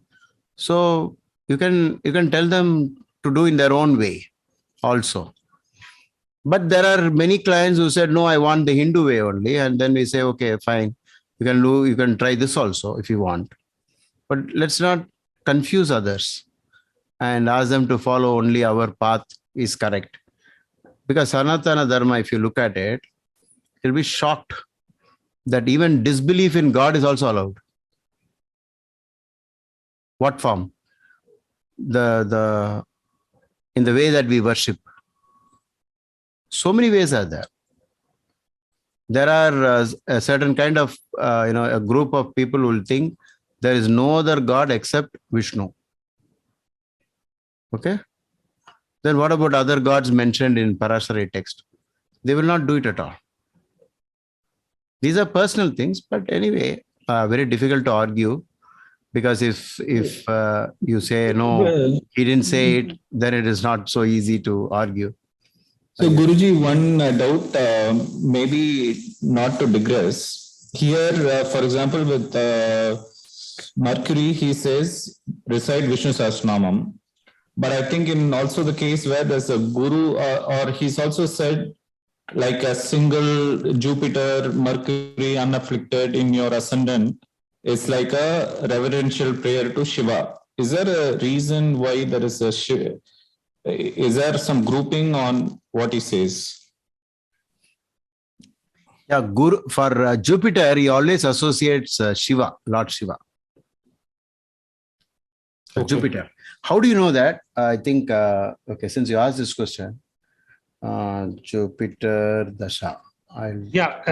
Shiva Sahasranamam for Jupiter Antardasha, right? Yeah. Wait 1 minute. I have some separate files.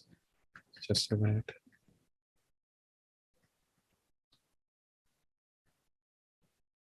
So if I think about it, Rahu is Durga, Ketu is Ganesha, Guru is Shiva, Mercury is Vishnu, Remedies, I'm thinking. No, but there are many gods not listed at all by Maharshi. So we have problems like that. It's not that. So if you keep reading more and more books, you will find later classical astrology books added more gods connections. So we cannot be very hard and fast with this because it is just a fine-tuning method. If you know it, then you use it like this, or you make a general prayer to God and you have some specific mantras and so on. So there was not anything definite about it. How do you explain, the people have different views. They like only one particular god and they won't go to the other gods also. Okay, good. Thank you. Just a sec. I'll show you.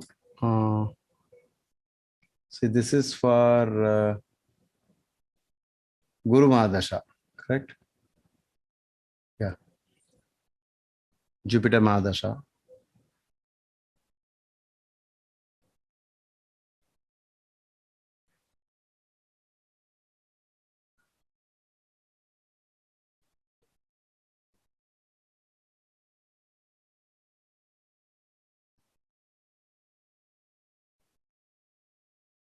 See, we're not very sure about what are the logics.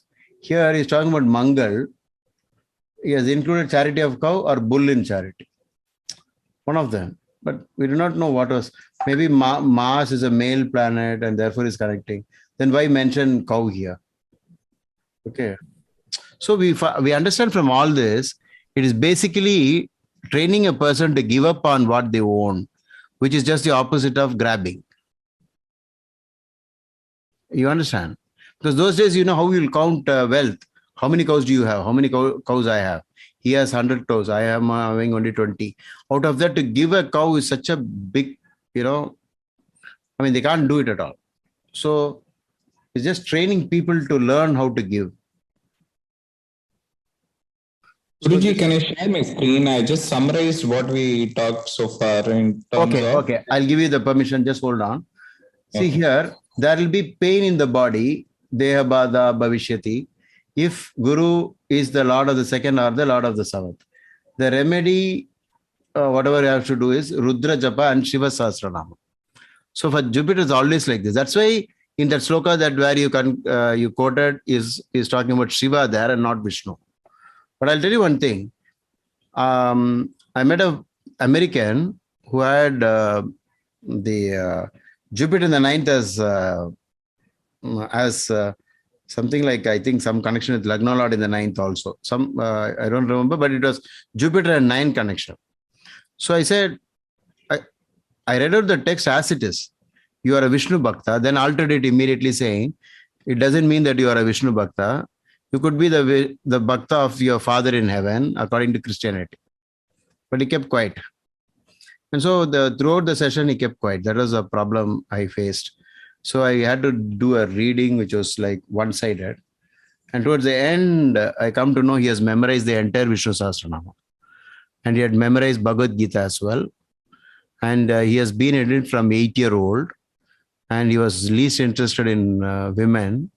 And he was living like a sannyas. But he never looked like that. You understand? So sometimes we are shocked at the accuracy of the sloka working for people who belong to different faith also. But that's a different topic. But so if you go through all this text for whatever remedies, from that you can infer many things. See, this is Shani.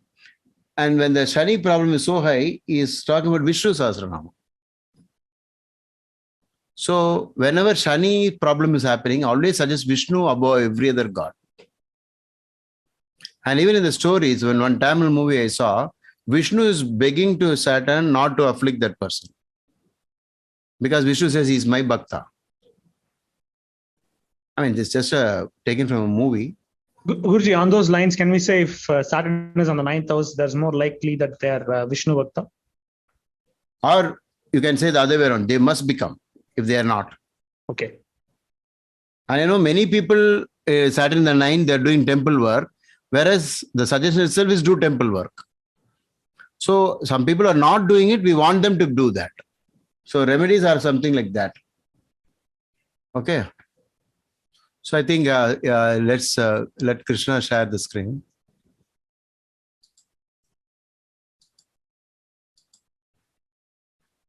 I've given you the permission. Okay, thank you. Can you see my screen? Not yet. Yeah, it's there, right? Okay, so I think we started the session with what are all the sins. So you asked people to give different sins. So everybody, like including me, said harming, poisoning, ingratitude. I just put it into different categories because I think in the chat, these are all kind of equivalent, I thought. Not treating spouse properly or infidelity. Okay.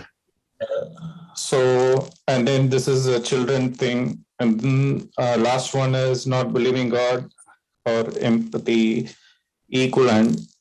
And then I thought the astrological indications, we didn't talk about it too much. We just referenced to what could be the problem. And then the remedies. So here, I think the remedies we are talking about, especially for children, was connect to 12th Lord deity, go to the temple, let's say before the person is even married, or donate orphanages. So like that, I thought it's easier to just categorize in the original thing, broad categories of this type of sin, what kind of indications that you normally see and what is the remedy. That's all I wanted to share, Guruji, in terms of what is still maybe pending, maybe to pick something specifically from this. Yeah. Okay, coming to Rahu and Ketu, I notice you have written 2/8 axis. If any one of us have Rahu in 2/8 axis, it means that we had used something similar to Rahu for income generation in the past. Or something of Rahu was used. It could have been poison directly because many of those who are manufacturing liquor, in the next birth, they will have severe problem with Rahu and Ketu on 2/8 axis. So in this current, in the current life, If somebody has Rahu in the 2/8, and if they on top of it, how it works is, it will make them take the poison, meaning that they will take such food that would be like, you gave this poison to others and made a living. Now we are going to make you take the poison. So they themselves will consume these things and then destroy their health. Guruji, what about then spiritual?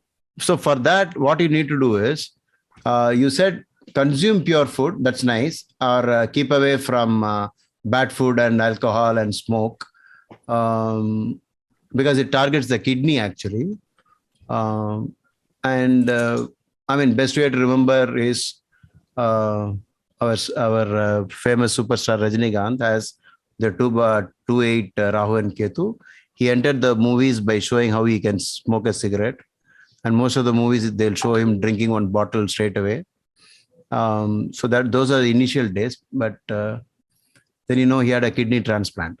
Just to remind you of this. So so the best way is, whatever you gave as poison, this time if you can give the opposite of it, sattvic food, and the more food you can give away, then you can control the 2/8 axis. I know many people, maximum number of kidney problem was in Rahu and Ketu 2/8. Most of the time it was that. The frequency was very high, you can say. The frequency is so high that you cannot ignore it at all. And then on top of that, the Bhrigu threatens by suggesting there could be death at 32, 45, 60, and that is also working like anything. So whenever you see death at 32, 45, and 60, you can straight away guess it must have been Rahu Ketu 2/8. Okay, so to that extent you can go, if it happens exactly at that age. So when you have Rahu and Ketu on 2/8, when somebody says, get me some alcohol when you're coming through the airport, please tell them, no, I will never do it again. So you should never serve alcohol and take advantage of generating more money, income, etc. Usually nowadays business meetings, they do that. They will make the other person get happy and drunk, and then they'll get some agreements, and he will not know what he's doing. They're deceiving, which is typical of Rahu, and so on. Guruji, so 1/7 axis can also give kidney problems, right? Yeah, correct. But 1/7 is slightly different. It can be cancer in the lower abdomen.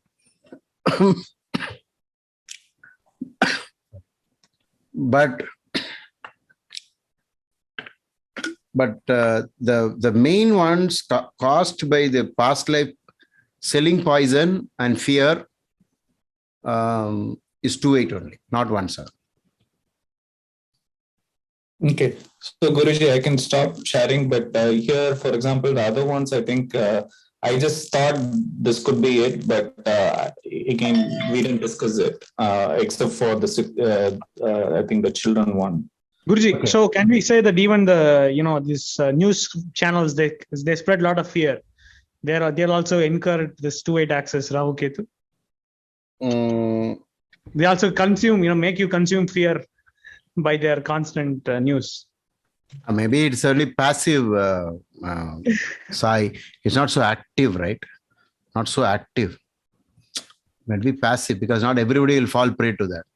In fact, look at me. For example, I never watch news at all. So it only, for some people are addicted to news and then they'll react.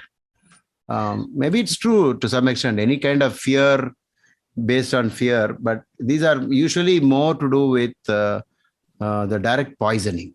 Right. Okay. But here poisoning the mind. Okay. By the way, Guruji, I recently met a person who had a kidney stone and he had Rahu Ketu in 1/7 axis. Yeah, that's Libra. What 1/7 also you will see, but Libra means it's very strong, because Libra in the Kala Purusha, it is in the kidney point.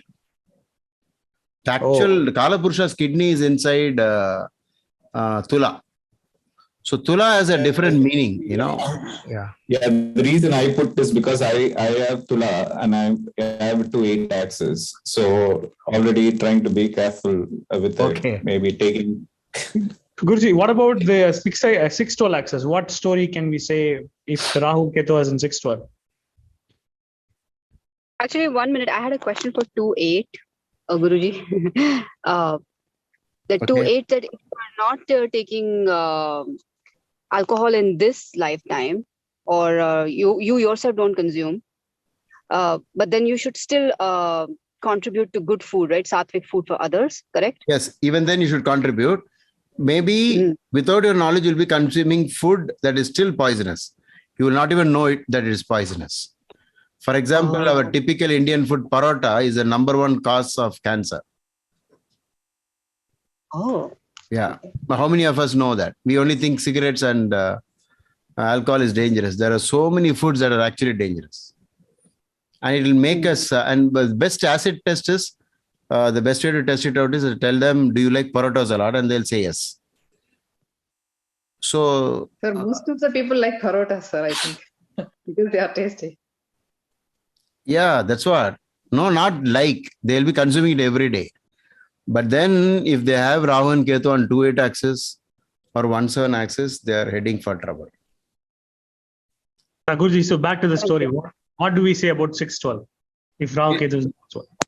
Cheating, directly cheating with money, using the method of cheating. The best movie for Rahu Ketu 6-12 axis is, in Tamil, we had a movie called Saduranga Vete, where the hero continuously comes up with beautiful scams, ideas. I mean, all of you should watch that movie. Sir, can you quote the movie name once again, sir? Saduranga Vete. Saduranga Vete. And what would be the remedy for somebody who has 6-12? Again, you say all this cheating, now I'm going to give it back to people. You take it back. So increase the charity like anything. No, but cheating is happening with the person or like? No, cheating was done by the person in the past life to generate money. Now the system will take away the money by reverse method. You will be cheated or you will be imprisoned also. 6-12 Rahu Ketu, one of the combinations for imprisonment, especially Rahu in the 12th or Saturn in the 12th. So even Saturn the 12th, Rahu in the 12th, Rahu and Saturn aspecting the 12th, they're all typical combinations, but you have to be very careful when you talk about it, because not everybody gets imprisoned. If you look at the percentage of people who get imprisoned, it will be a very small fraction of the entire population, which means the combination should be very specific for imprisonment. And the imprisonment must be not in the jail or something, sir. That can be psychological. Yeah. Then we have different versions of imprisonment, like continuously oppressed and not given freedom. You can't do what you want. I met a lot of people like that. It was not that way, but they said, yeah, I'm going through imprisonment for 30 years. I never have freedom at all. I'm waiting, longing, and so on. So imprisonment of thoughts can also be happen, right, sir? Like psychology. Yeah, it's a feeling, right? Yeah, it's a feeling also. Guruji, for the cheating and revenge, Rahu Ketu in 6-12, can we also assume Saturn in 9th because of fluctuating fortunes and because you cheated someone, you maybe not, you don't get the bhagya that you're supposed to. Yeah, correct. Because in that you will see a Dusthana and a Lakshmi Sthana involved and a Dharma Sthana involved. So Adharma, and then now it is taking it back. So once you read a line from that, the Lords of Houses in different houses, etc., you can try to guess what might be the solution also. For example,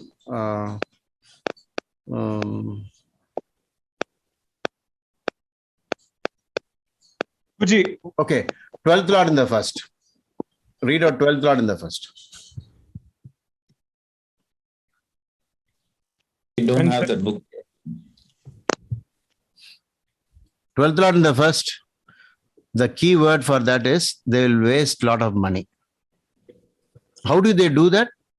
What methodology they use? Can you guess just by using 12 and 1? Can you come up with an idea how they do that? Spending for themselves.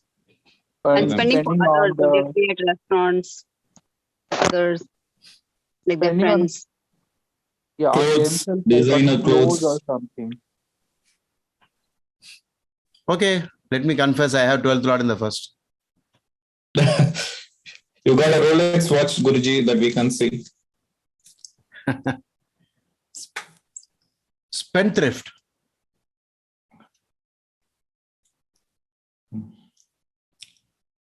So you can. It doesn't matter if, if the, like we said, 1-8 axis, 6-12, 12th Lord, and but if it's in a friendly house, let's say, in the case of maybe like Saturn in Kumbha, 12th Lord in the first also. So it's also first Lord in the first. No, that's different. The Ono status is slightly different.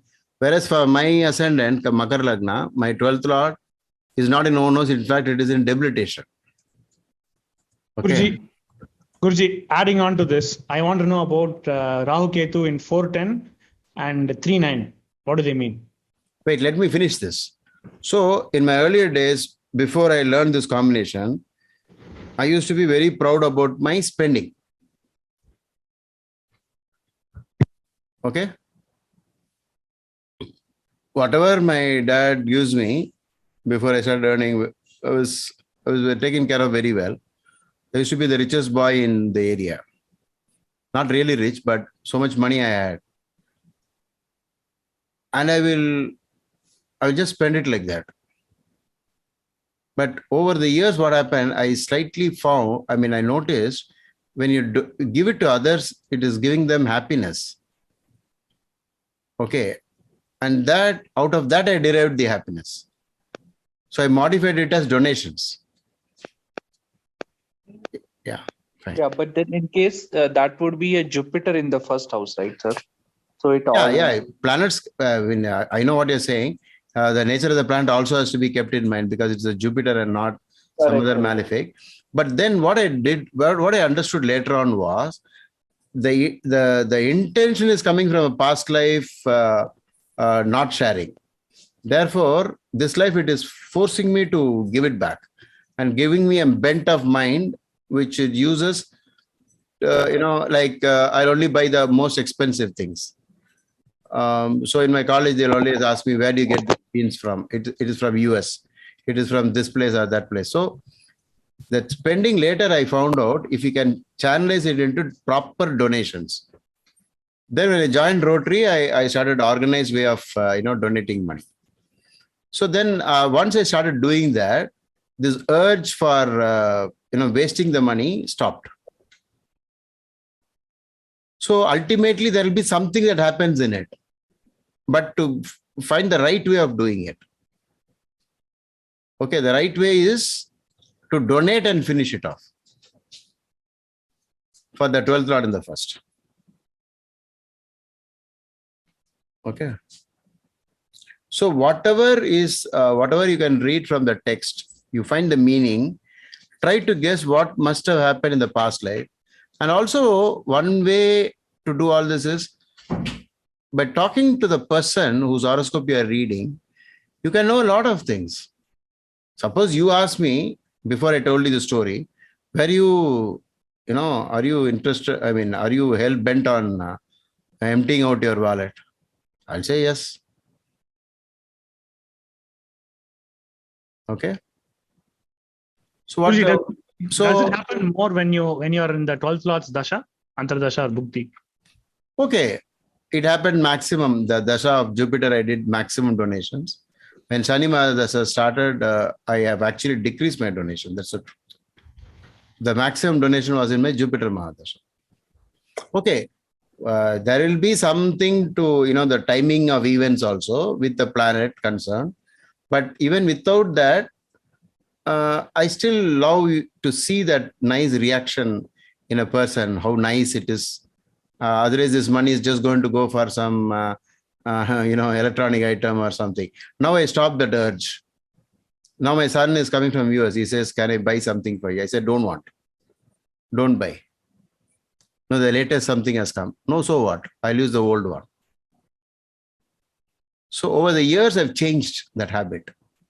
But naturally, this will be the tendency. Whatever the horoscope says. Even 1-7 Rahu also naturally spendthrift. Because exaggeration. So like this, if you can find the statements and out of that derive what you may have. See, for example, if a child is born, you have his horoscope. What did the child do so far? How can you make any statement about the child? The child didn't do anything. Sun in the 12th, Sage Bhrigu says he's accused of killing cows. This child, what cow he is killed? Or is he saying he's going to kill cows in this birth? No, this is a horoscope. The horoscope is only past life. Past life you have killed. It is understood. In this life, what should you do to reverse Sun in the 12th effect? Save the cows. Feed the cows. Reverse it. So by reading the statement, you can find out. If Saturn is the 9th, he says, what is that? Renovation of dilapidated temples, bathing, bathing, places like bathrooms, and third one is cow shelter related. If you ask people, 9th of Saturn, are they doing this? It means it is a suggestion as a remedy. If 5th Lord in the 12th, are people adopting a child? If 5th Lord is the 6th, adopt a child, he has said. Just do an experiment and see how many people in the world, raise your hands, 5th Lord in the 6th, have you adopted? No. But it is still not over because the dosha is waiting for an opportunity. Okay, so, and somewhere astrology will become true. That's the worst part of astrology. And that time when you say, oh, I should have done it long time back. Did I tell you the story of a man who had 5th Lord in the 12th as Jupiter? Every time I used to tell you have Putra Dosha. Did I not tell you that story? No, sir. No, sir. But he said, I am having 3 sons. Every time I say Putra Dosha, he'll say 3 sons and he says, this is a joke. You're saying I am Putra Dosha, but I'm having 3 sons. In India, people are mad after boys. I'm having 3 sons, sir, not daughters.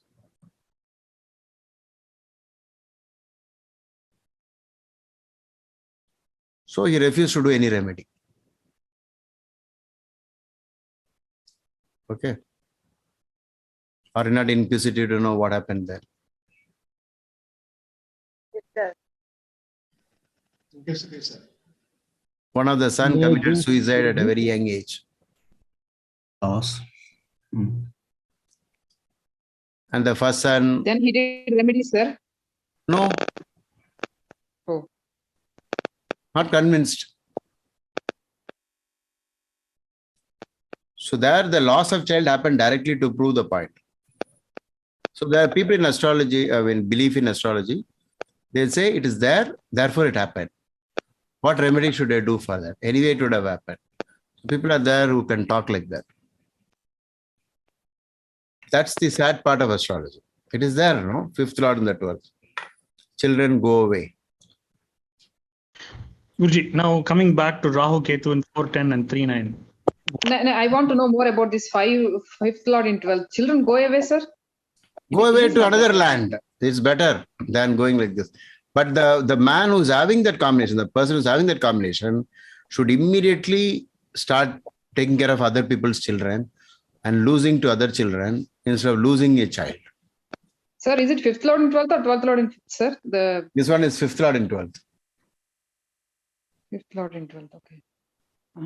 Okay, sir. See, when I'm talking from experience. I have good memory for people and combination, but I may not remember every horoscope, of course. Yes, sir. Got it, sir. Thank you. The highest incidence of autism was for a man's horoscope. The child is autistic. It was always 5th in the 6th. Okay. For the father, sir? Yeah. Sir, not for mother, sir? It includes for both. For both, yeah. So when they come to you for consultation, the child separately has to be, some remedies. But then the parents also should start doing remedies.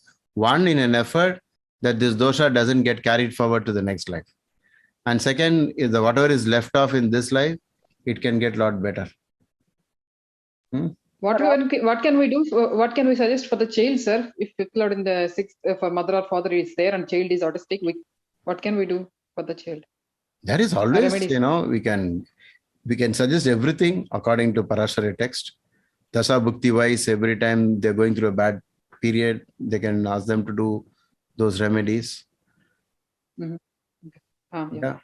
Calm. It's not, one shouldn't give up at all. Like doctors never give up, right? They never say it's all over. Only few people say that. We'll try our best till the very end.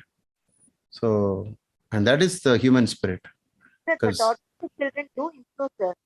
Pardon me? Autistic children with remedies, I've seen, sir, they do improve slightly. They at least they do some extracurricular activities, sir, even if it is not of studies. Yeah. In fact, one particular child made a complete transformation. That was a very rare case. The reason for that was that the person involved, the entire family cooperated very well with all the remedies. So there was a big change in the nature of, the child, like what you said just now, but not completely cured, but still the world of a change has happened. So that's why we should never give up. But then the problem is like, how many will believe this science? That is the problem. Sir, when to do the remedy, sir? Is it any time or there is a specified time, sir? Usually from the age of 12, one has to start. And especially Kalatra Dosha, Putra Dosha, before marriage only it should be done more. Because you're inviting a life partner, that will be in accordance to the original karma. By the time you reach there, it should have been changed. Then you will not get the bad spouse. And through the bad spouse, I'm using the word just like that, not bad. It is the wrong spouse or the spouse who's going to produce a child which is going to be like this. So everything can be prevented like that by the time you reach there. And it's really worth the effort. Why should you give up? See, for example, 7th Lord in the 12th, I've told, okay, there are many methods for 7th in the 12th. One is, in the typical Indian family, let's say I'm reading a man's chart, I'll tell, now and then, whenever your wife wants to go to her mother's place, please allow her. Why? Because separation. And by repeatedly separating on and off, the quota of a separation is fulfilled. Therefore, it won't try any other method. So there are other ways of predicting. What can be the remedies for 7th Lord in the 12th before marriage, sir? Before marriage, spend on other people's marriage. Because 7th is marriage and 12th is, I think even now, some physically challenged people with that organization, they're going to conduct marriages. Doing marriage for ordinary people itself is so difficult. Now they are trying to get physically challenged people get married. And they've asked for some funds. I think Manoj will start that project. He has got the breakup. Those who are having 7th house afflictions, you please spread, once you know your friends or relatives, severe 7th house afflictions, Upada Lagna, Rahu, Ketu, Saturn involved. These three grahas afflict the most Upapada. 7th afflictions. If they're young, while they're earning very well, ask them to donate for this cause, especially Saturn related problem. Saturn in the 7th, Saturn Lagna aspecting the 7th. But so many other problems are there. Then let them perform the marriage of a physically challenged people because Saturn is physically challenged. If Rahu is in Upapada Lagna, will it change, Guruji, for what the temptation is? Yeah, definitely, yes. Okay.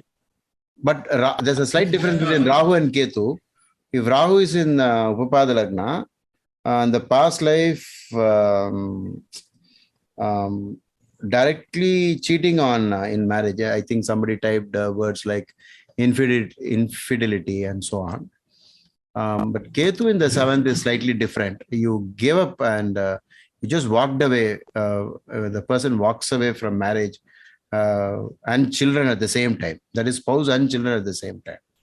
So see, what are Sir, we it is actually? same with Rahu and Ketu in the second of in the Upapada Lagna or second of Upapada No, Lagna. on Upapada it is very strong. Second house also it is like that, but it is not that strong as much as it is in actual Upapada Lagna itself. It's not the same. But in some cases, you will have malefics in first house of Upapada, second house also afflicted. On top of that, seventh lord in 6, 8, and 12, more and more. You ask them to spend on other people's marriage and ask them to spread the message that adultery is bad, thou shalt not spoil other people's marriage, and so on. Don't be jealous about other people's marriage. But sometimes by observing the client's speech and dialogues, you can find out certain things about why they could have got into this problem. I mean, I'm just quoting, maybe it's totally out of context. There was there was this 2 girl staff in one of my business when I started earlier on in 1992 and something like that. So this girl said, sir, my marriage is fixed. I'm going to get married. Okay. Immediately, the other girl started crying.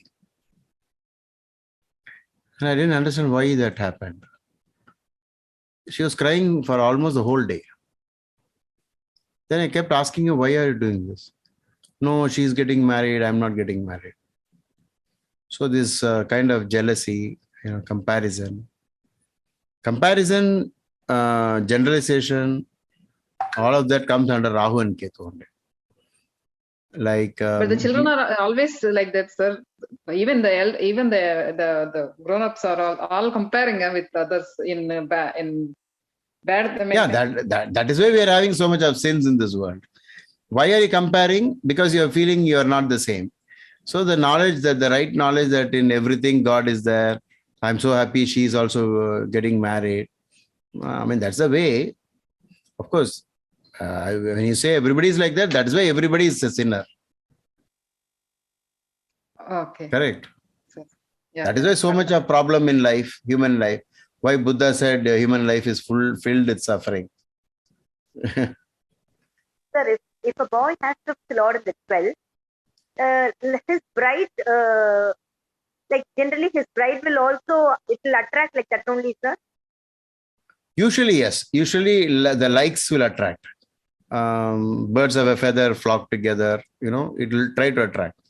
That time, wherever possibility is there of horoscope matching, you should say, see, you already have afflictions and you marry a person with similar afflictions.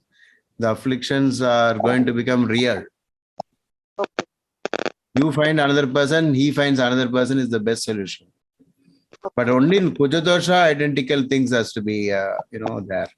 In every other dosha, if you try to match it up with even, same dosha, it is injustice.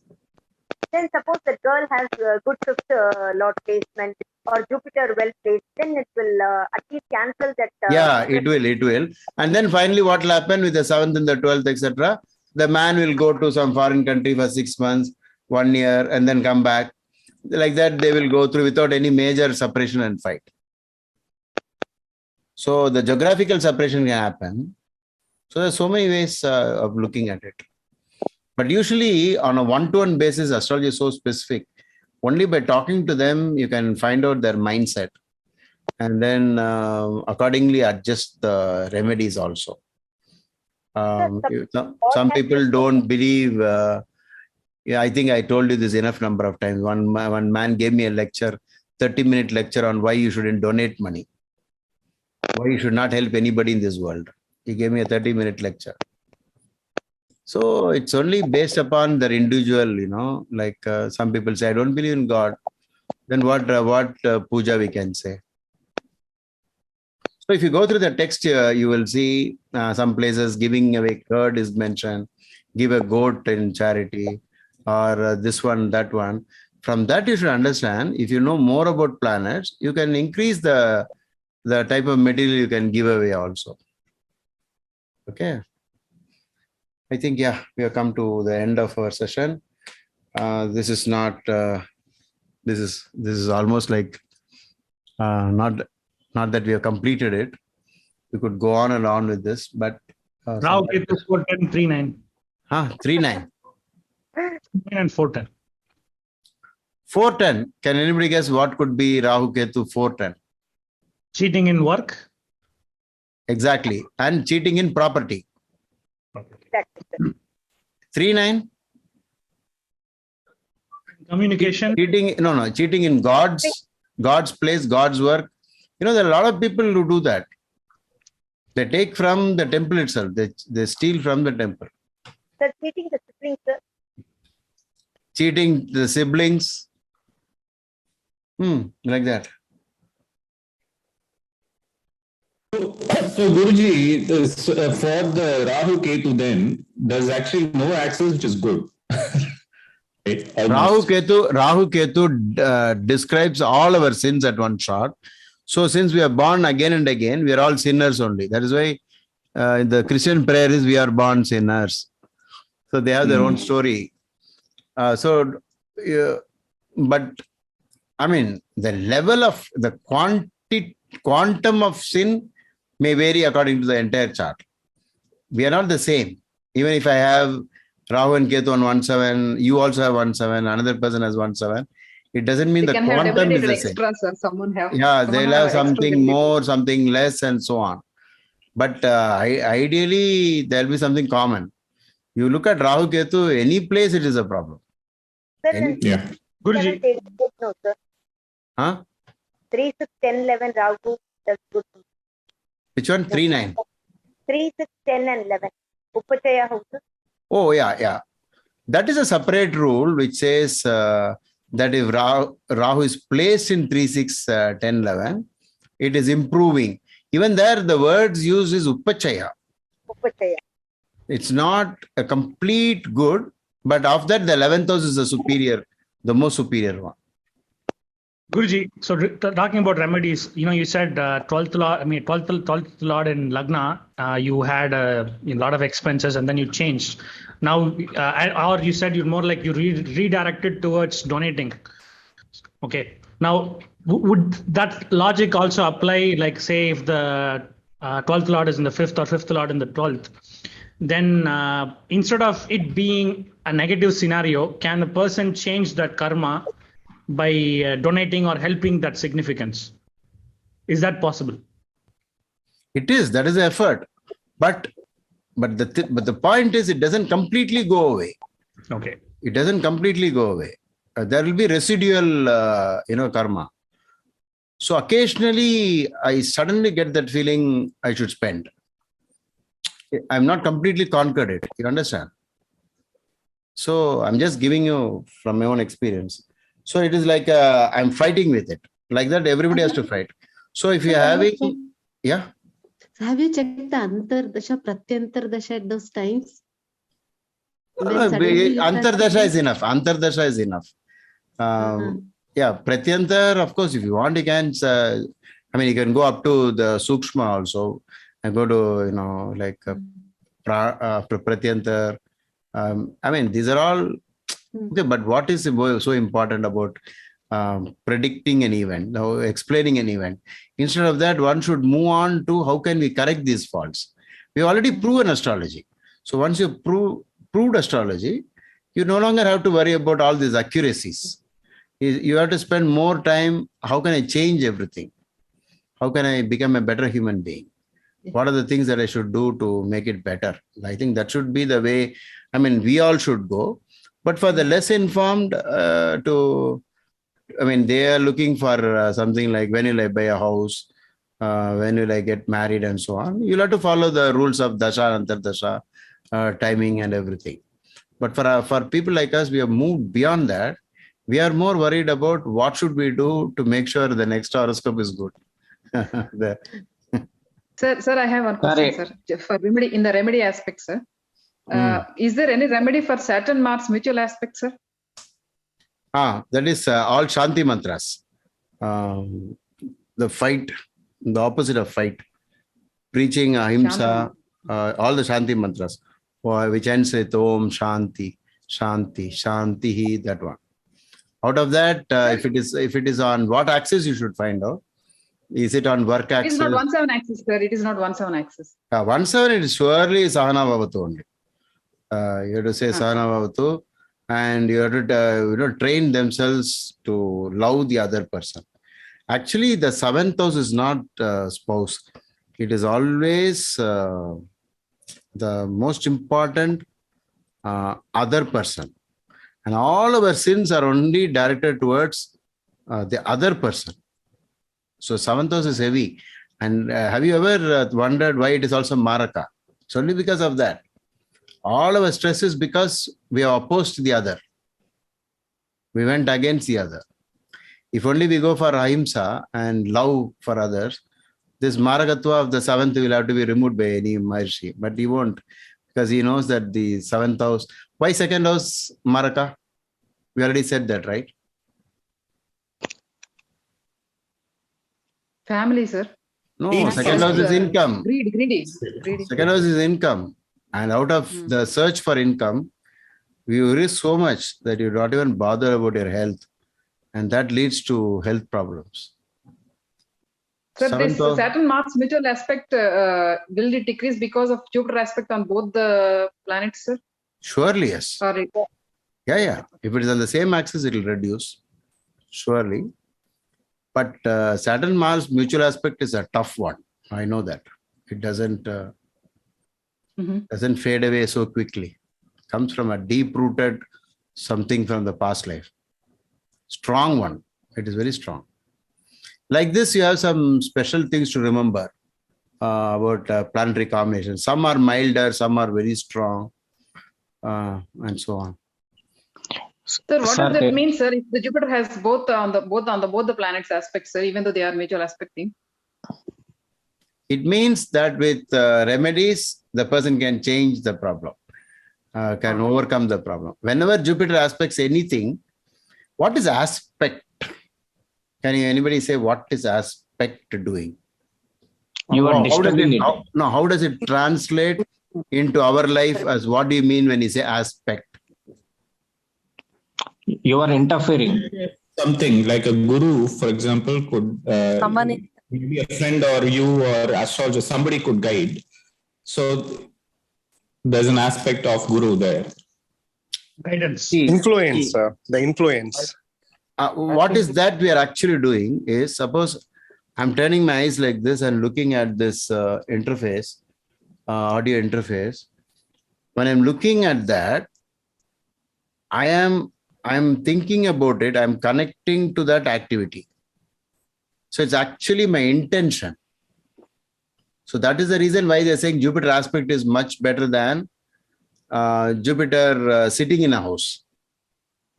Because from here, I'm noticing something, and then I thought, oh, the audio volume is showing slightly red, so I'll have to move this this mic away. So the correction happens by looking. Do we not correct an answer paper by looking? So the correction part or the influencing part, of course, you can say influencing, but with Jupiter, it is the correcting part of it. Sir, a terminology related doubt, sir. Terminology related doubt, sir. Terminology. Yes, sir. Astrology terminology, sir. Seventh house affliction means affliction in the 7th house or 7th lord placed in a bad placement. 7th lord in bad place.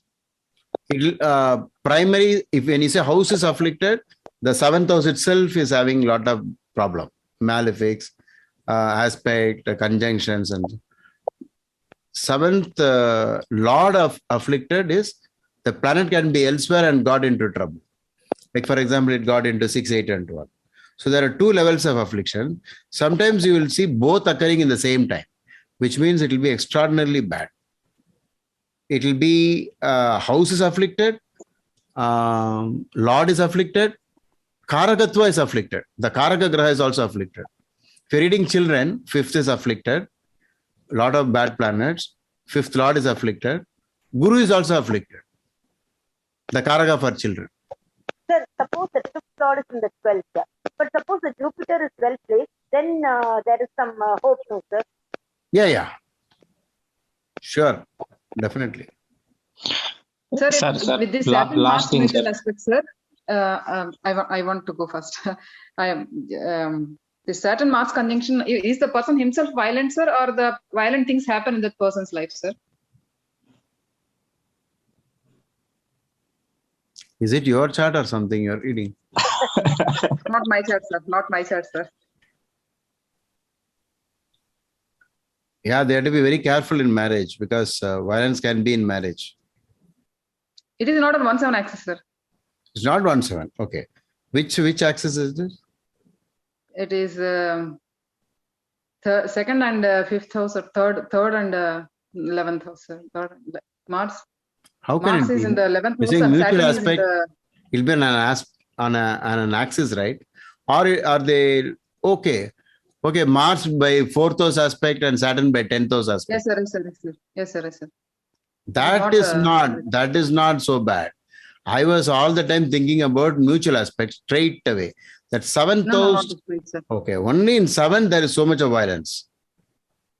In the rest, it might be even connections. So even conjunction will be same, right? Like Mars Saturn conjunction. Exactly, definitely. Maybe There's one more conjunction which is bad. Many people have ignored it. It is Jupiter Saturn conjunction. And it's very confusing because people can easily mistake it for, no, Jupiter is controlling Saturn, therefore it is good. But that conjunction has to be very carefully treated. Sir, why, sir? Why Jupiter Saturn conjunction, sir? I mean, it is stated like that. It is stated. Now, what happens, sir? But Mars and Saturn we can understand, sir, because they are violent No, planets. we feel Saturn must be influencing Jupiter. So Jupiter got afflicted in the process. I'll tell you the logic behind it. In Parashara's, there is BPHS. When we do that good and bad planets for each ascendant, for Aries, Jupiter is 9th Lord and Saturn is 10th Lord. And he says, in spite of being a Kendra and Trikona Adhipati, their coming together is bad, he says. So that is a clue we get. So Jupiter-Venus conjunction is also sometimes very disturbing. But you want people to say Dharma Karma Adhipati Yoga when Jupiter and Saturn are together? No, that then Parashara doesn't say that. That's the point. No. Sir, of all these Saturn Mars conjunction is Saturn Mars mutual aspect conjunction is Okay, bad. when we say conjunction, when it is spoiler, it is usually Graha Yuddha. There must be a Graha Yuddha. Very tight conjunction. Only then you can use that idea. Okay. Even worse than Sun and Saturn conjunction. Pardon me? The Mars and Mars Saturn is even worse than Sun Saturn conjunction, sir. Mars Saturn conjunction is even worse than Sun and Saturn. Saturn Sun. Mm-hmm. No, Saturn Sun conjunction is not that bad. I mean, it is bad. All conjunctions, opposites are bad only. But when you compare, Saturn Mars is more, stronger, more malefic. Guruji, you also said we're starting something like Guru in 5th, but why would that be bad? Because of the No. It is 12th Lord coming to 5th, sir said. 12th Lord coming. Yeah, to that is a very different situation. I said 12th Lord in the 5th. 5th Lord in the 12th. There is a 5th Lord in the 12th, I said. Yes, I mean, I was quoting that person's horoscope. Guruji, if a Yoga Karaka gets combusted, definitely there is a problem because the Yoga Karaka will be in a state of fear. And what is combustion relative to? How close is that much more affliction? Even if that is a Saturn, even if Yoga Karaka Saturn like Libra or... It'll get afflicted only. It won't be able to function fully. The function of a graha is only lordship. So the law, why do you say functional benefic? That is its function. That function will be spoiled by a combustion. Okay. And when will it work fully, strongly, positively is when they are left alone. They have to be alone and not influenced by any conjunctions or eclipse, graha yuddha, and conflicts like that. Just like Walmart owners, sir. The planets are all distributed without any. Oh, okay. Overall. So you had mentioned that Saturn is a controller for almost everything except if it is very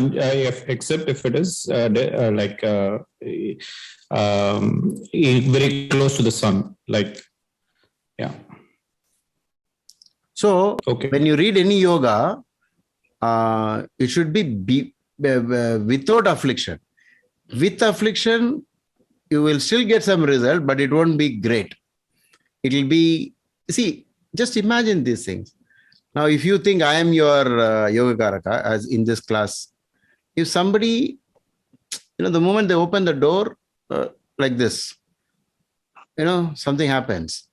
Somebody comes next to me and sits here. Then I no longer perform in the way that I was doing. That's all. With that kind of examples, if we use, and let's say somebody in the opposite window, there is a man standing there and then staring at me. You see the games people play. The moment the player comes, his game changes because he's influenced by that. So, drishti, what do you call that aspect? It's a very powerful philosophy in astrology. Please don't underestimate it.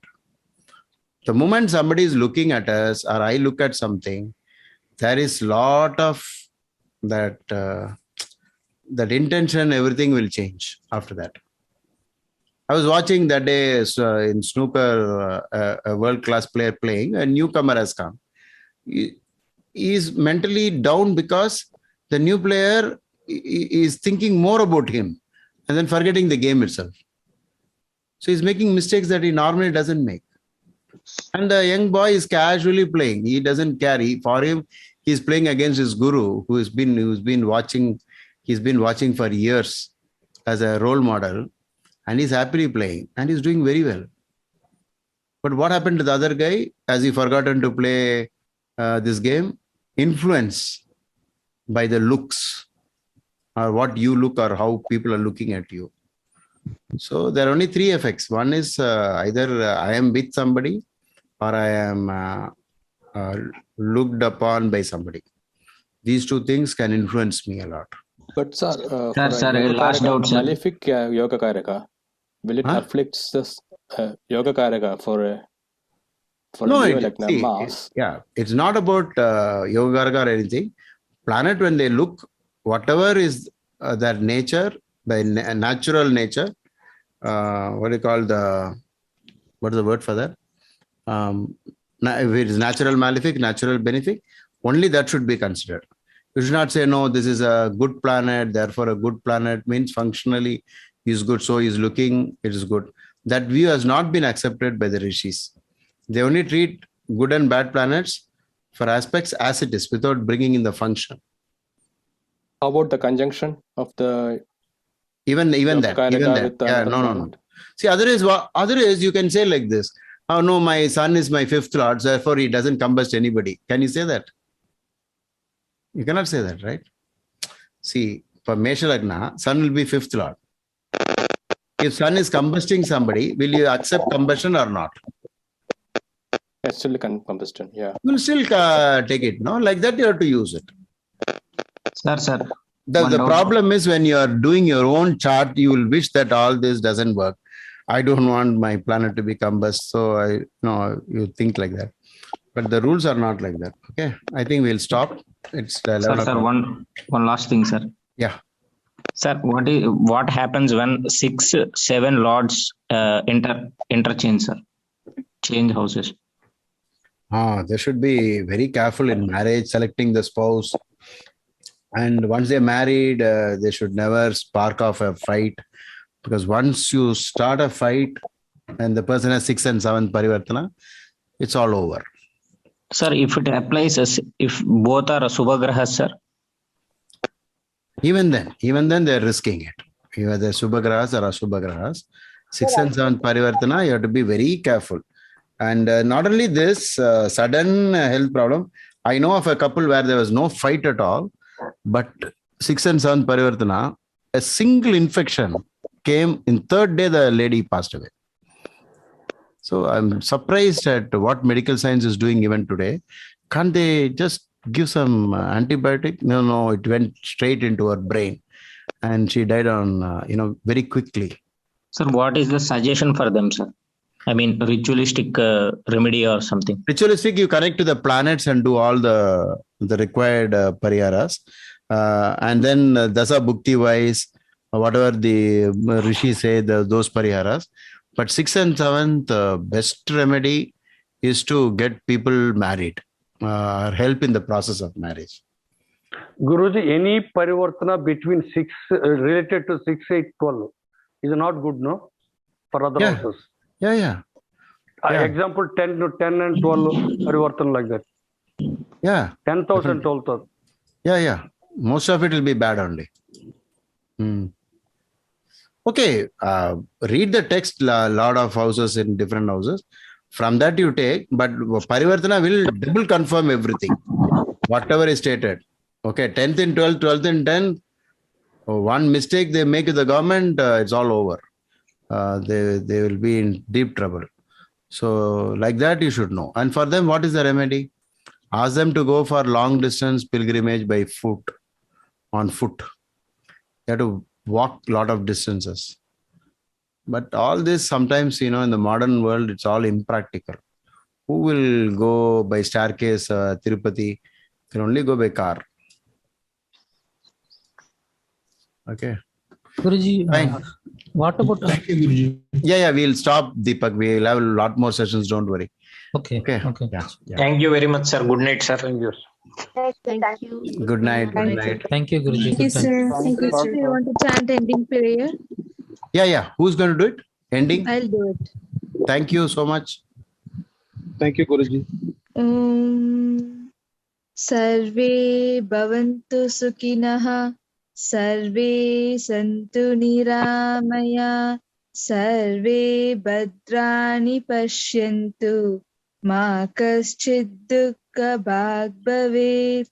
Om Shanti Shanti Shanti. Hari Om Tat Sat. Thank you, sir. Good night. Hari Om. Thank you, sir. Thank you, sir.